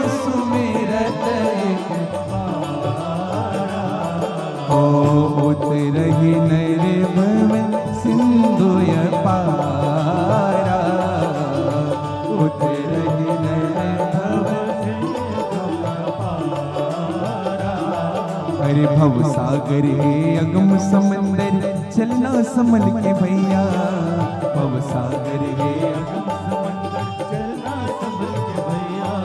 अरे ओ कर डूंगा पारे नहक के जे कर राम के भैया, ओ कर डूंगा पारे नहक के जे कर राम के भैया। रामा हो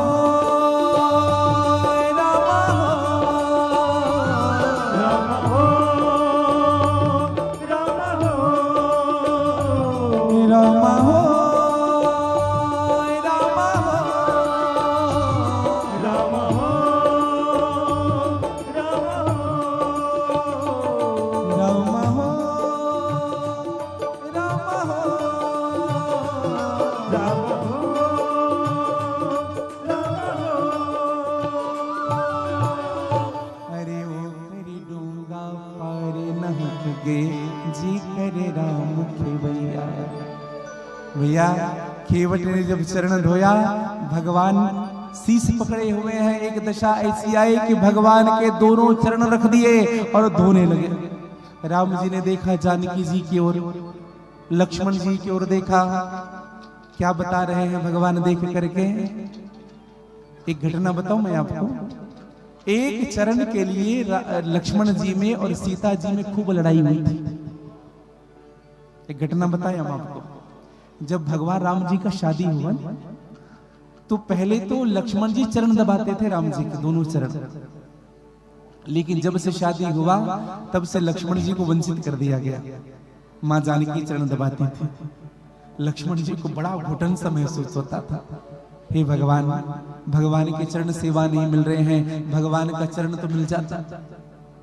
और दर्शन करिएगा, लक्ष्मण जी इसी बात को लेकर के दुखी रहते थे। एक दिन भगवान राम जी से कहा, प्रभु कृपा करके एक चरण की सेवा दिलवाओ ना, एक चरण की, क्योंकि दोनों चरण की सेवा मां जानकी करती है, एक चरण की सेवा मिल जाती है। भगवान राम ने कहा, एक काम करना, अभी होली का त्योहार आने वाला है अवध में, और होली के त्योहार में ना जो बड़े होते हैं ना उनसे छोटे जाकर के याचना करते हैं, और जब याचना करने की बारी आए ना तो तुम मांग लेना सिया जी से। और एक दर्शन करिएगा, जब होली का त्योहार मनाया गया और होली जब संपन्न हुआ तो शाम के समय जो छोटे होते हैं बड़ों से कुछ न कुछ मांगते हैं। पहले नंबर में भरत जी हैं, दूसरे नंबर में शत्रुघ्न है, तीसरे में लक्ष्मण है। लक्ष्मण जी पीछे क्यों हैं? इसलिए क्योंकि विशेष कुछ मांग रखनी है। तो भरत जी ने क्या मांगा मां सीता से? मां, भगवान राम के चरणों से कभी मेरा प्रेम ना अलग हो, मैं कभी भगवान राम के चरणों से कभी हटू ही ना, जन्म जन्मांतर तक राम के चरणों में मेरा प्रेम बना रहे। शत्रुघ्न जी ने क्या मांगा? भरत जी ने राम के चरणों में प्रेम मांगा, शत्रुघ्न जी ने भरत के चरणों में प्रेम मांगा। लक्ष्मण जी की जब मांगने की बारी आई ना तो लक्ष्मण जी ने हाथ जोड़ा, कहा मैया एक प्रार्थना है। बोले क्या? हम आपसे और कुछ नहीं मांग रहे हैं, बस प्रार्थना यही है, भगवान के चरणों की सेवा आज से हमें मिल जाए। क्या कहा? भगवान के चरणों की सेवा आज से हमें मिल जाए। और जैसे मैया सीता ने सुना कि आज के बाद मुझे भगवान के चरण की सेवा से वंचित किया जा रहा है, मैया सिया मूर्छा हो गई, मूर्छित हो गई मां। सब दौड़े, कहा कि क्या हुआ किशोरी जी को? भरत जी ने पूछा, लखनलाल क्या मांग दिया तुमने मां से? सब डांट फटकारने लगे लक्ष्मण जी को, क्या मांगा ऐसा तुमने, क्या मांगा ऐसा तुमने?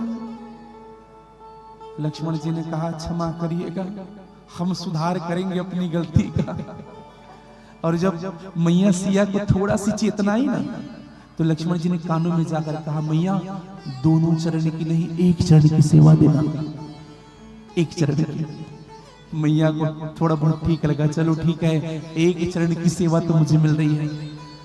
अच्छा, भगवान राम जी यही याद दिला रहे हैं सिया जी और लक्ष्मण जी को, देखो तुम एक एक चरण के लड़ रहे थे, आज केवल दोनों चरण लेकर के बैठा हुआ है। और मेरे भाई बहन, आज मेरे प्रभु का चरण पखारा, और जब चरणामृत जब चरण पखारा गया तो पूरे परिवार को आमंत्रण किया गया। पूरे परिवार लाइन लगा करके खड़े हुए हैं। और केवट चरणामृत बांट रहा है। लक्ष्मण जी ने कहा अच्छा तमाशा कर रहे हो भैया, चरण धो दिए समझ आए, पूरे परिवार को बांट रहे हो। कहा भैया आप तो चले जाओगे लेकिन गांव में हमें रहना है, अगर हम इनको नहीं देंगे चरणामृत प्रसाद नहीं देंगे तो ये कहीं हम पर चढ़ाई ना कर दे, इसलिए इनको प्रसाद देना पड़ेगा। तो लक्ष्मण जी और मैया सीता पहले आने लगे प्रसाद लेने के लिए। केवट ने कहा यहाँ कोई वीआईपी वीवीआईपी पीछे लाइन लगाओ, और पीछे लाइन लगाया। लक्ष्मण ने कहा रुक केवट तुम्हें मैं बाद में बताऊंगा। ये वही केवट है भैया जो भगवान के चरण छूने के लिए जा रहे हैं। कब जा रहे हैं? यही कच्छप के रूप में क्षीर सागर पर रहते थे, यही केवट है। हाँ, जब जब भगवान के चरण छूने जाते थे ना, जब जब तो शेषनाग लक्ष्मण जी फुफकार मार के भगा देते थे। और एक दिन जब जबरदस्ती जब छूने लगे ना तो ऐसा फुफकार मारा कि मर ही गया वो कछुआ। और फिर वो केवट बन करके आया। केवट ने कहा प्रभु खूब गुस्सा कर लो, उस समय जब फुफकार मार करके मुझे समाप्त कर दिए थे तो मैं कछुआ से मनुष्य बन गया, अब जब मुझे मारोगे तो मैं देवता बन जाऊंगा प्रभु, अब मेरा प्रमोशन होगा। इसलिए जो करना है सो करो, सब में मेरा ही भलाई है। निवेदन करूं भैया, केवट ने सबको चरणामृत दिया और आज भगवान को बिठाया है। और भगवान को बिठा करके मेरे प्रभु नाव पर बिठा करके आज गंगा पार करने लगे। दर्शन करिएगा, भगवान भाव से पार कर सकते हैं लेकिन किसी भगत के भाव से पार नहीं हो सकते।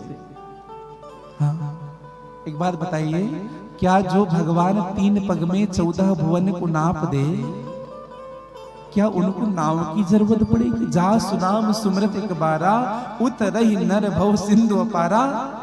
क्या वो प्रभु एक नाव मांगेंगे? इसका मतलब यही है भगवान भाव से तो पार कर सकते हैं लेकिन किसी भक्त के भाव से पार नहीं हो सकते।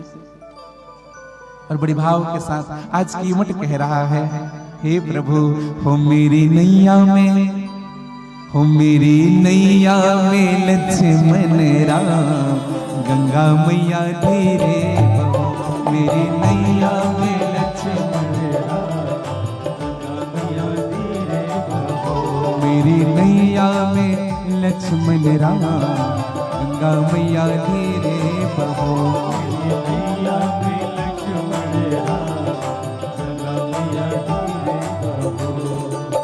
केवट नाव चलाते हुए जा रहा है, जैसे किनारे में पहुंच जाता था ना फिर वापस आ लेता था नाव। लक्ष्मण जी को इतना क्रोध आता था, ले जाता था नाव को, किनारे में पहुंचने ही वाली होते थे फिर रिवर्स गियर लगा कर। ओ मेरी नैया में लक्ष्मण राम, गंगा मैया धीरे बहो, नैया में लक्ष्मण राम, गंगा मैया धीरे बहो, धीरे बहो मैया धीरे बहो,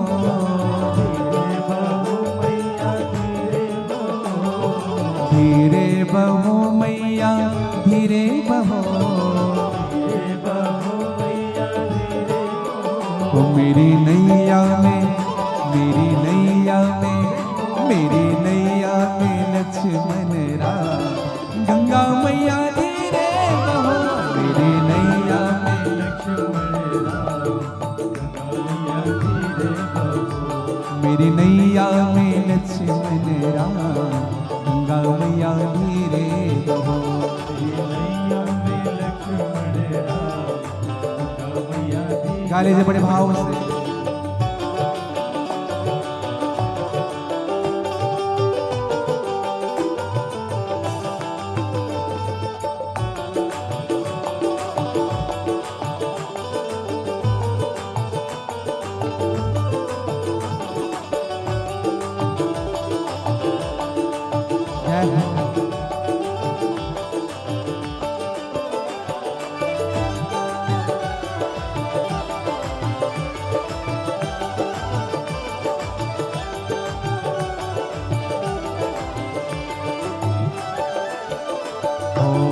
कौन की गंगा कौन की नैया, कौन की गंगा कौन की कौन की गंगा कौन की नैया,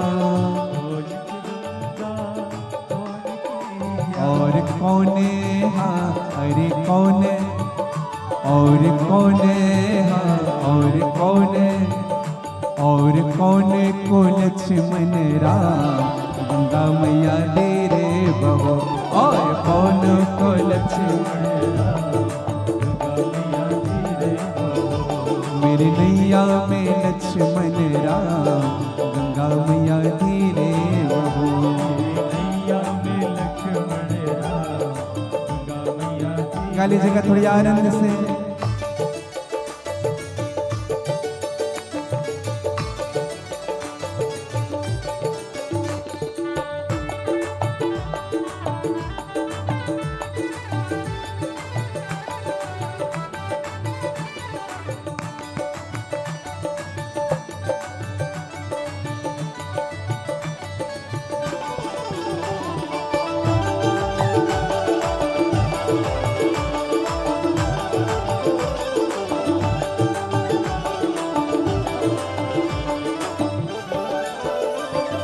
भगीरथ की गंगा केवट की नैया, भगीरथ की गंगा केवट की नैया, भगीरथ की गंगा केवट की नैया, भगीरथ की गंगा है केवट की नैया। राजा दशरथ हाँ राजा दशरथ, राजा दशरथ हाँ राजा दशरथ, राजा दशरथ के लक्ष्मण राम गंगा मैया दे रे बहो, राजा दशरथ के लक्ष्मण राम गंगा मैया दे रे बहो, मेरी नैया में लक्ष्मण राम गंगा मैया दे रे बहो, नैया में लक्ष्मण राम गंगा मैया दे रे बहो, मेरी नैया में लक्ष्मण राम गंगा मैया दे रे बहो, नैया में लक्ष्मण गंगा मैया धीरे बहो, गंगा मैया धीरे बहो, ओ हे गंगा मैया धीरे बहो, हे गंगा मैया धीरे बहो, हे मेरी नैया में लक्ष्मण राम गंगा मैया धीरे बहो। रामचरितमानस में जितने भी भक्त हुए ना वो भगवान को रोकना ही चाहते हैं। जनकपुरी में भी भगवान को रोकना चाहते हैं, राजा दशरथ भी भगवान को रोकना चाहते हैं। केवट मरम यही जानता है कि ये रमते राम है, असंग पुरुष है, मैं पार कर दूं तो भगवान को रोक पाना संभव नहीं है, इसलिए केवट और लेट कर रहा है। निवेदन करो भैया, आज भगवान ने पार किया, केवट ने भगवान को पार किया। और जब पार हुआ ना तो केवट ने जब भगवान को देखा पार करके तो भगवान को लगा कि केवट को कुछ देना चाहिए। भगवान क्या सोच रहा है, मैं कुछ दे दूं, लेकिन केवट नहीं लेना चाहता है। पहले क्या होता था बताएं आपको, पहले जब काम करने के लिए कोई जाता था ना तो पहले के लोग कहते थे कि ले लो ले लो ले लो, और जो काम करने वाले कहते थे नहीं लेंगे नहीं लेंगे नहीं लेंगे। और आजकल नहीं देंगे, काम करने वाला कहते लेकर रहेंगे, हैं कैसे दोगे नहीं ये देखते हैं। पहले भाव था, हाँ समझिएगा भैया। लेकिन एक बात कहूं, आजकल भी गांव में भाव देखने के लिए मिलता है। हाँ। पहले ना राम कथा जब करने जाते थे हमारे बुजुर्ग जन, तो राम कथा आमंत्रण के लिए केवल एक नारियल की आवश्यकता होती थी। दीक्षित जी, एक नारियल की आवश्यकता, लेकिन आज नारियल की नहीं एडवांस की आवश्यकता होती है। हाँ। नारियल नहीं चाहिए। हाँ। इसका मतलब यह नहीं कह रहा कि आप धन को धर्म से नहीं भैया, ऐसा नहीं कह रहा, लेकिन हमारे हृदय का इमोशंस चला गया। हमारे हृदय की सात्विकता चली गई, हमारे निज जीवन का समर्पण समाप्त होने लगा है। हाँ। जीवन में जीवन की शुद्धता 3 चीजों से ही बची रहती है भैया।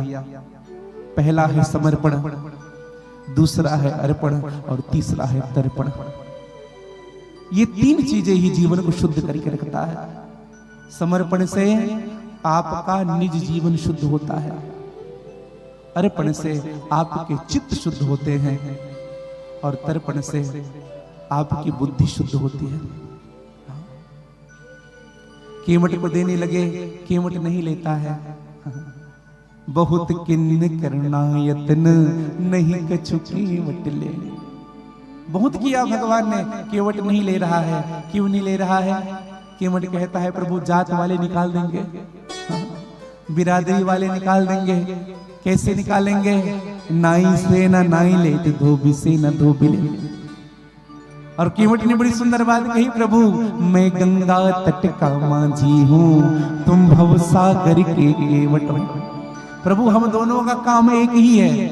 मैं गंगा तट का माझी हूँ, तुम भव सागर के केवट हो। मैं इस सरिता के तीर में हूँ, तुम उस सरिता के तट में हो। मजदूर कहीं मजदूरों से मजदूरी लेते हैं भैया, मल्लाह कहीं मल्लाहों से मल्लाही लेते हैं भैया। प्रभु अगर अपने को ऋणी समझते हो तो ऋण तुम वहीं चुका देना।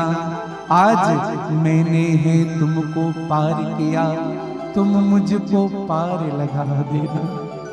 प्रभु आज मैंने आपको पार किया है प्रभु, जब मैं आपके घाट आ जाऊं ना प्रभु तो इस दास को पार लगा देना, और कुछ नहीं चाहिए। भगवान राम ने कहा अच्छा है भैया से नहीं लोगे? तो मां जानकी जी ने देखा और मां जानकी जी ने अपनी मुंदरी उतार करके भगवान को दी। एक बात कहूं मेरे भाई बहन, पत्नी वही श्रेष्ठ है जो पति रुख देख आज्ञा अनुसरे है। हाँ, पत्नी कौन? जो अपने पति के रुख को देख करके उनकी आज्ञा का पालन करे। क्या उनको पसंद है, क्या ना पसंद है, इनका भी जो ध्यान रखे तो वही श्रेष्ठ पत्नी होती है भैया। माँ सीता ने अपनी हाथ की अंगूठी निकाल करके दी, कहा प्रभु ये दे दीजिए।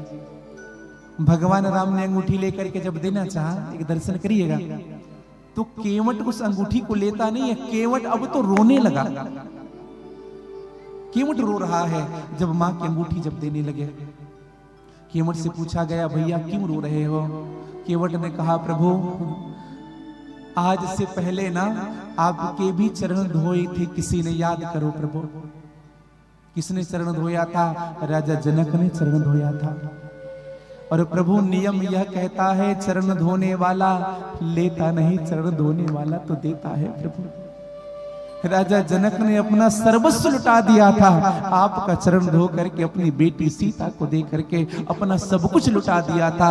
और मैं कैसा अभागा चरण धोने वाला जो आपका चरण धो करके आपसे ले लूं। प्रभु मैं भिखारी हूं, मेरे पास कुछ भी नहीं आपको देने के लिए। प्रभु मन का हृदय का भाव बस यही है नाथ, जब मैं कुछ दे नहीं सकता तो ले कैसे लूं।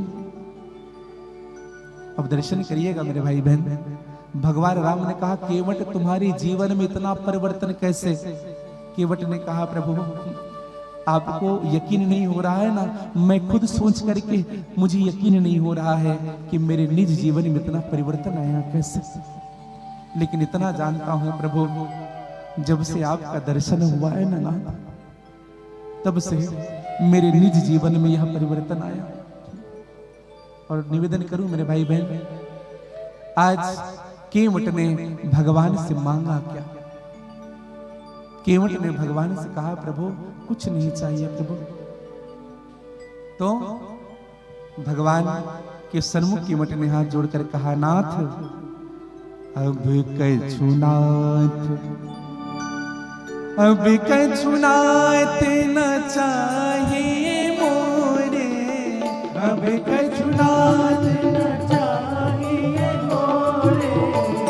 अभी कछु नाथ न चाहिए मोरे, अभी कछु नाथ न चाहिए मोरे, दीन दयाल अनुग्रह तोरे, दीन दयाल अनुग्रह तोरे, दीन दयाल अनुग्रह तोरे। दीन दयाल अनुग्रह तोरे। नाथ आज मैं का नहीं पावा, नाथ आज मैं,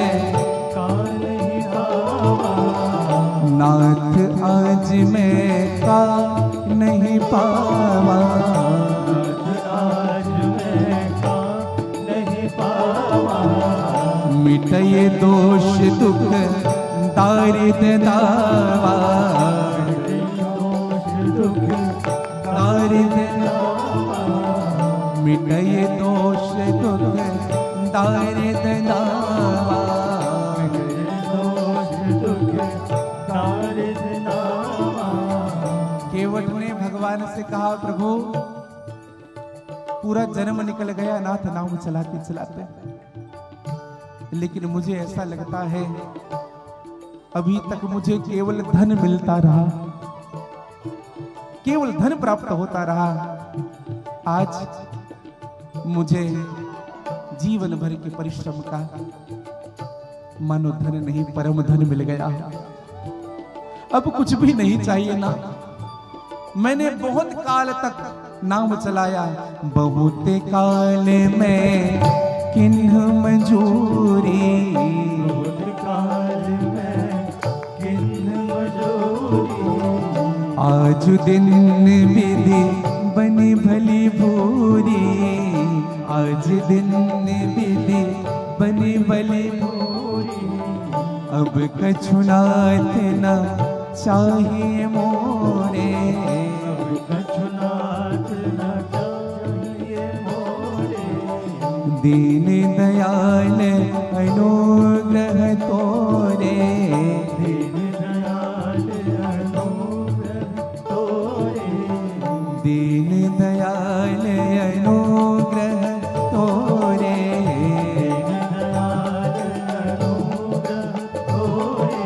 अनुग्रह तोरे, अनुग्रह तोरे, अनुग्रह तोरे,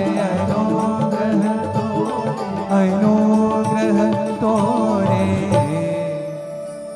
दीन दयाल अनुग्रह। एक निवेदन करूं आपको, भगवान का प्रेम जब अधिक प्राप्त होने लग जाए ना, उन्हीं का नाम होता है अनुग्रह। जीवन में भगवान का अनुग्रह मिल जाए, इससे बड़ी उपलब्धि इस निज जीवन के लिए कुछ भी नहीं हो सकती भैया। हम जिनसे प्रेम करते हैं, हम जिनको दिलो जान से चाहते हैं, जिनको अपना सब कुछ मानते हैं, वो जब आपसे प्रेम करने लग जाए ना, तो उस व्यक्ति के निज जीवन के भाग्य की सराहना नहीं की जा सकती। समझिएगा, भगवान राम ने कहा, देखो भैया मैं बिना दिए जाता नहीं हूं, मैं जब तक ना दूं तब तक मेरा मन भरता नहीं है, मुझे कुछ न कुछ देना पड़ता है, तब तो लगेगा कि मैंने तुम्हें कुछ दिया है। केवट ने कहा, प्रभु फिर तिबार, जब आप वापसी होंगे ना, तब आप मुझे कुछ दे देना। सो प्रसाद में सिर धर लेवा, आप जो दोगे उसको मैं प्रसाद समझ करके स्वीकार कर लूंगा। मैं एक बात कहूं आपको, हमसे श्रेष्ठ अगर कोई हमको कुछ वस्तु दे रहा है, तो वह वस्तु नहीं होती, वह प्रसाद होता है भैया। हाँ, और उस प्रसाद को निज जीवन में संभाल करके रखने का स्वभाव रखिएगा। केवट का प्रसंग हमको यही सिखाता है कि भगवान से कुछ न मांगो, और जब कुछ नहीं मांगोगे तो सब कुछ मिलेगा। रामचरितमानस में ना 3 प्रकार के भगत हुए, झटपट, अटपट और खटपट। ये झटपट भक्त कौन हुआ बताएं आपको? गिद्धराज जटायु। झटपट भक्त गिद्धराज जटायु भगवान से मिले, कुछ दिन रहे, मां सीता को चुरा करके रावण ले जा रहा है, युद्ध किया, दोनों तरफ के पंख काट दिए गए, समाप्त हुआ। खटपट भक्त कौन? बाली। मैं बैरी सुग्रीव प्यारा, भगवान को ही नोटिस दे दिया। और ये अटपट भक्त है केवट, सुन केवट के बैन प्रेम लपेटे अटपटे बिहसे करुणा ऐन। मैं एक निवेदन करूं आपको, भगवान का मुस्कुराना और भगवान का बिहसने दोनों में अंतर है। कृपा सिंधु बोले मुस्काई, मुस्काना अलग है, बिहसना अलग है। जिनके प्रति भगवान बहुत ज्यादा करुणा करते हैं ना, उन्हीं की वाणी से भगवान बिहसते हैं भैया। हाँ, बिह से करुणा ऐन चितय जान के। और निवेदन करूं, यह केवल की भक्ति हम सबकी भी जीवन में आनी चाहिए। हम भगवान से कुछ न मांगे, हाँ, अगर मांगने की बारी हो ना भैया, तो भगवान को ही मांग लो। हाँ, मैं आ तो गया हूं मगर जानता हूं तेरे दर पे आने के काबिल नहीं हूं। ये माना कि दाता हो दोनों जहां के, मगर कैसे आऊं मैं झोली फैला। जो पहले दिया है वही तुम नहीं है, अरे मैं इनको निभाने के काबिल नहीं हूं, मैं इनको निभाने के काबिल नहीं। और समझिएगा, और आज केवट भी यही भाव करता है, प्रभु चाहे फांसी लगे ये लगे हथी कड़ी। आइए, केवट का भाव हम सबके जीवन का हो, प्रभु हमें तो आप ही चाहिए। हाँ, चाहे फांसी लगे ये लगे हथी कड़ी, हो मेरे अवधि बिहारी से नैना लड़ी, मेरे अवधि बिहारी से नैना लड़ी, मेरे अवधि बिहारी से नैना लड़ी, मेरे अवधि बिहारी से नैना लड़ी। चाहे फांसी लगे या लगे हथी कड़ी, चाहे फांसी लगे या लगे हथी कड़ी, चाहे फांसी लगे या लगे हथी कड़ी, लगे हथी कड़ी, मेरे अवधि बिहारी से नैना, मेरे अवधि बिहारी से नैना लड़ी, हो मेरे अवधि बिहारी से नैना लड़ी, मेरे अवधि बिहारी से नैना। गाली से बड़े भाव से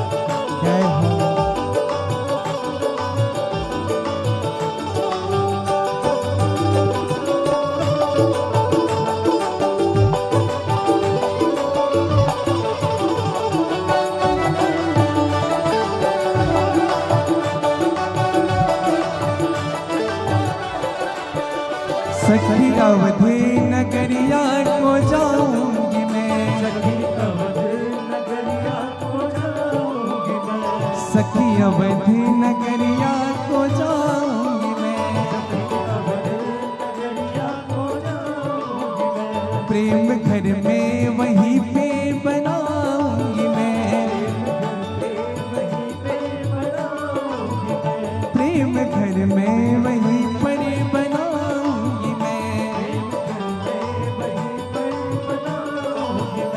वहाँ कीर्तन करूंगी,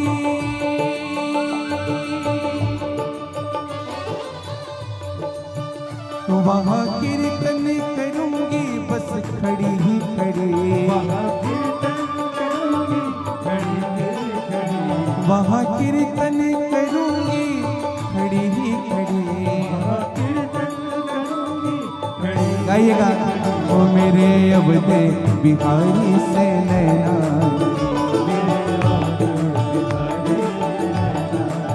ओ मेरे अवधि बिहारी से नैना,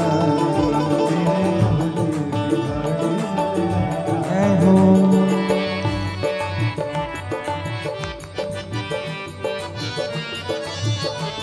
गा लीजिए बड़े भाव से।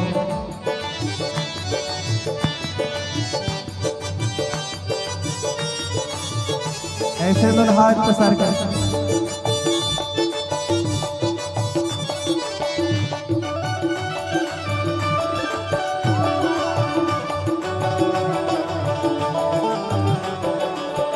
मेरी बिनती राघव जरा सुन लीजिए, मेरी बिनती राघव जरा सुन लीजिए,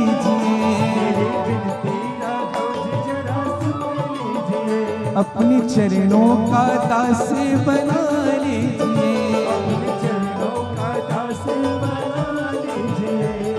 केवट कह रहा है प्रभु केवल आपके चरण का दास बन करके रहूं, मुझे और कुछ भी नहीं चाहिए नाथ। अपने चरणों का दास बना लीजिए, अपने चरणों का दास बना लीजिए, तुझसे नैना मिले,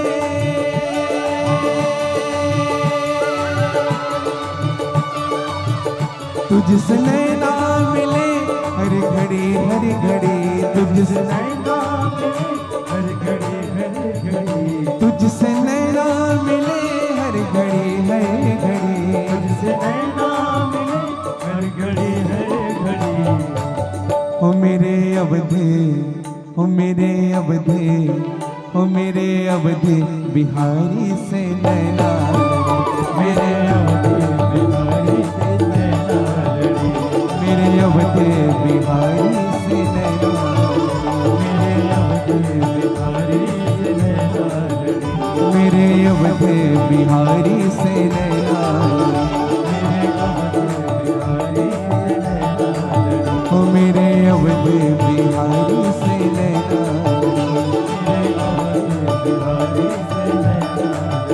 मेरे अवधे बिहारी से नैना, मेरे अवधे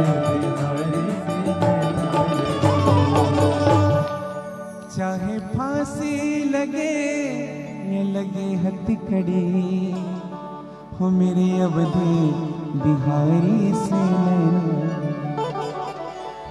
भगवान के हो जाने के बाद और किसी का होना शेष नहीं रह जाता है भैया, यही केवट के निज जीवन से में प्राप्त होता है।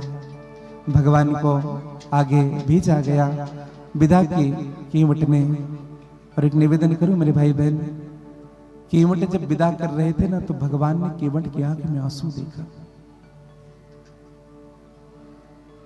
और भगवान का स्वभाव क्या है? करुणा निधान। भगवान क्या है? भगवान का मूल नाम है करुणा निधान। और भगवान अपने भक्तों पर करुणा करते हैं। और करुणा कब करते हैं भगवान अपने भक्तों पर? जब भक्त निस्वार्थ भाव से, आर्त भाव से, शरणागत भाव से जब प्रभु के शरण पर आ जाता है। आज जब केवट उड़ने लगा, भगवान को अच्छा नहीं लगा और भगवान ने केवट से कहा, भैया चलो कुछ संतों ऋषि मुनि महात्माओं का हम दर्शन करेंगे, आप भी हमारे साथ चलना। और आज भगवान के साथ भी केवट चलने लगे। निवेदन करूं, संत महात्माओं के आश्रम तक पहुंचे हैं मेरे प्रभु। कल की कथा में आप और हम सब भगवान वनवास काल में पंचवटी पर भगवान का वास कैसे हुआ,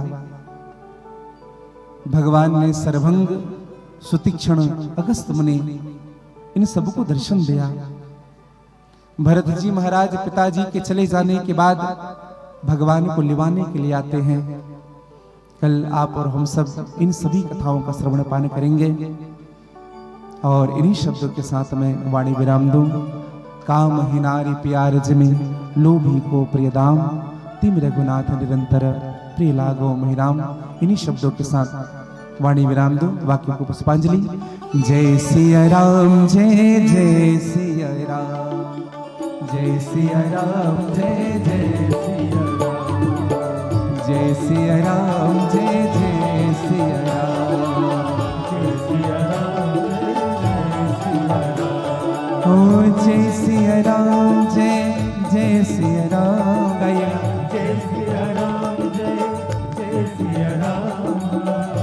सिया राम जय जय सिया राम, जय सिया राम जय सिया राम, जय सिया राम जय जय सिया राम, जय सिया राम जय सिया राम, जय सिया राम जय जय सिया राम, जय सिया राम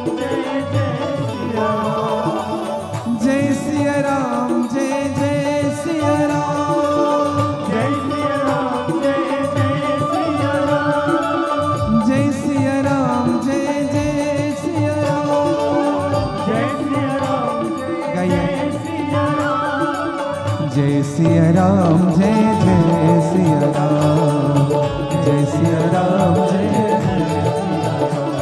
ओ जय सिया राम जय जय सिया राम, जय सिया राम जय सिया राम, जय सिया राम जय जय सिया राम, जय सिया राम जय सिया राम, जय सिया राम जय जय सिया राम, जय सिया राम जय सिया राम, जय सिया राम जय जय सिया राम, जय सिया राम जय जय सिया राम, जय सिया राम जय जय सिया राम, जय सिया राम जय जय सिया राम, जय सिया राम जय जय सिया राम, सिया मेरे रामचंद्र भगवान की, उमापति महादेव की, पवन सुत हनुमान की, राम कथा महामहोत्सव की, नमः पार्वती पतये हर हर महादेव। भक्त और भगवान की जय। इन्हीं शब्दों के साथ वाणी विराम दो, वाक्य को पुष्पांजलि। आज की सभी कथाओं को श्री राघवेंद्र सरकार की चरणों में, माँ आदि शक्ति दुर्गा के चरणों में, भंवर पुरेश्वर महादेव के चरणों में, श्री हनुमान जी महाराज के चरणों में और सदगुरुदेव भगवान के चरणों में समर्पित करूं। जय श्री कृष्णा, जय श्री राधे, जय श्री सीताराम, हरे हरे महादेव।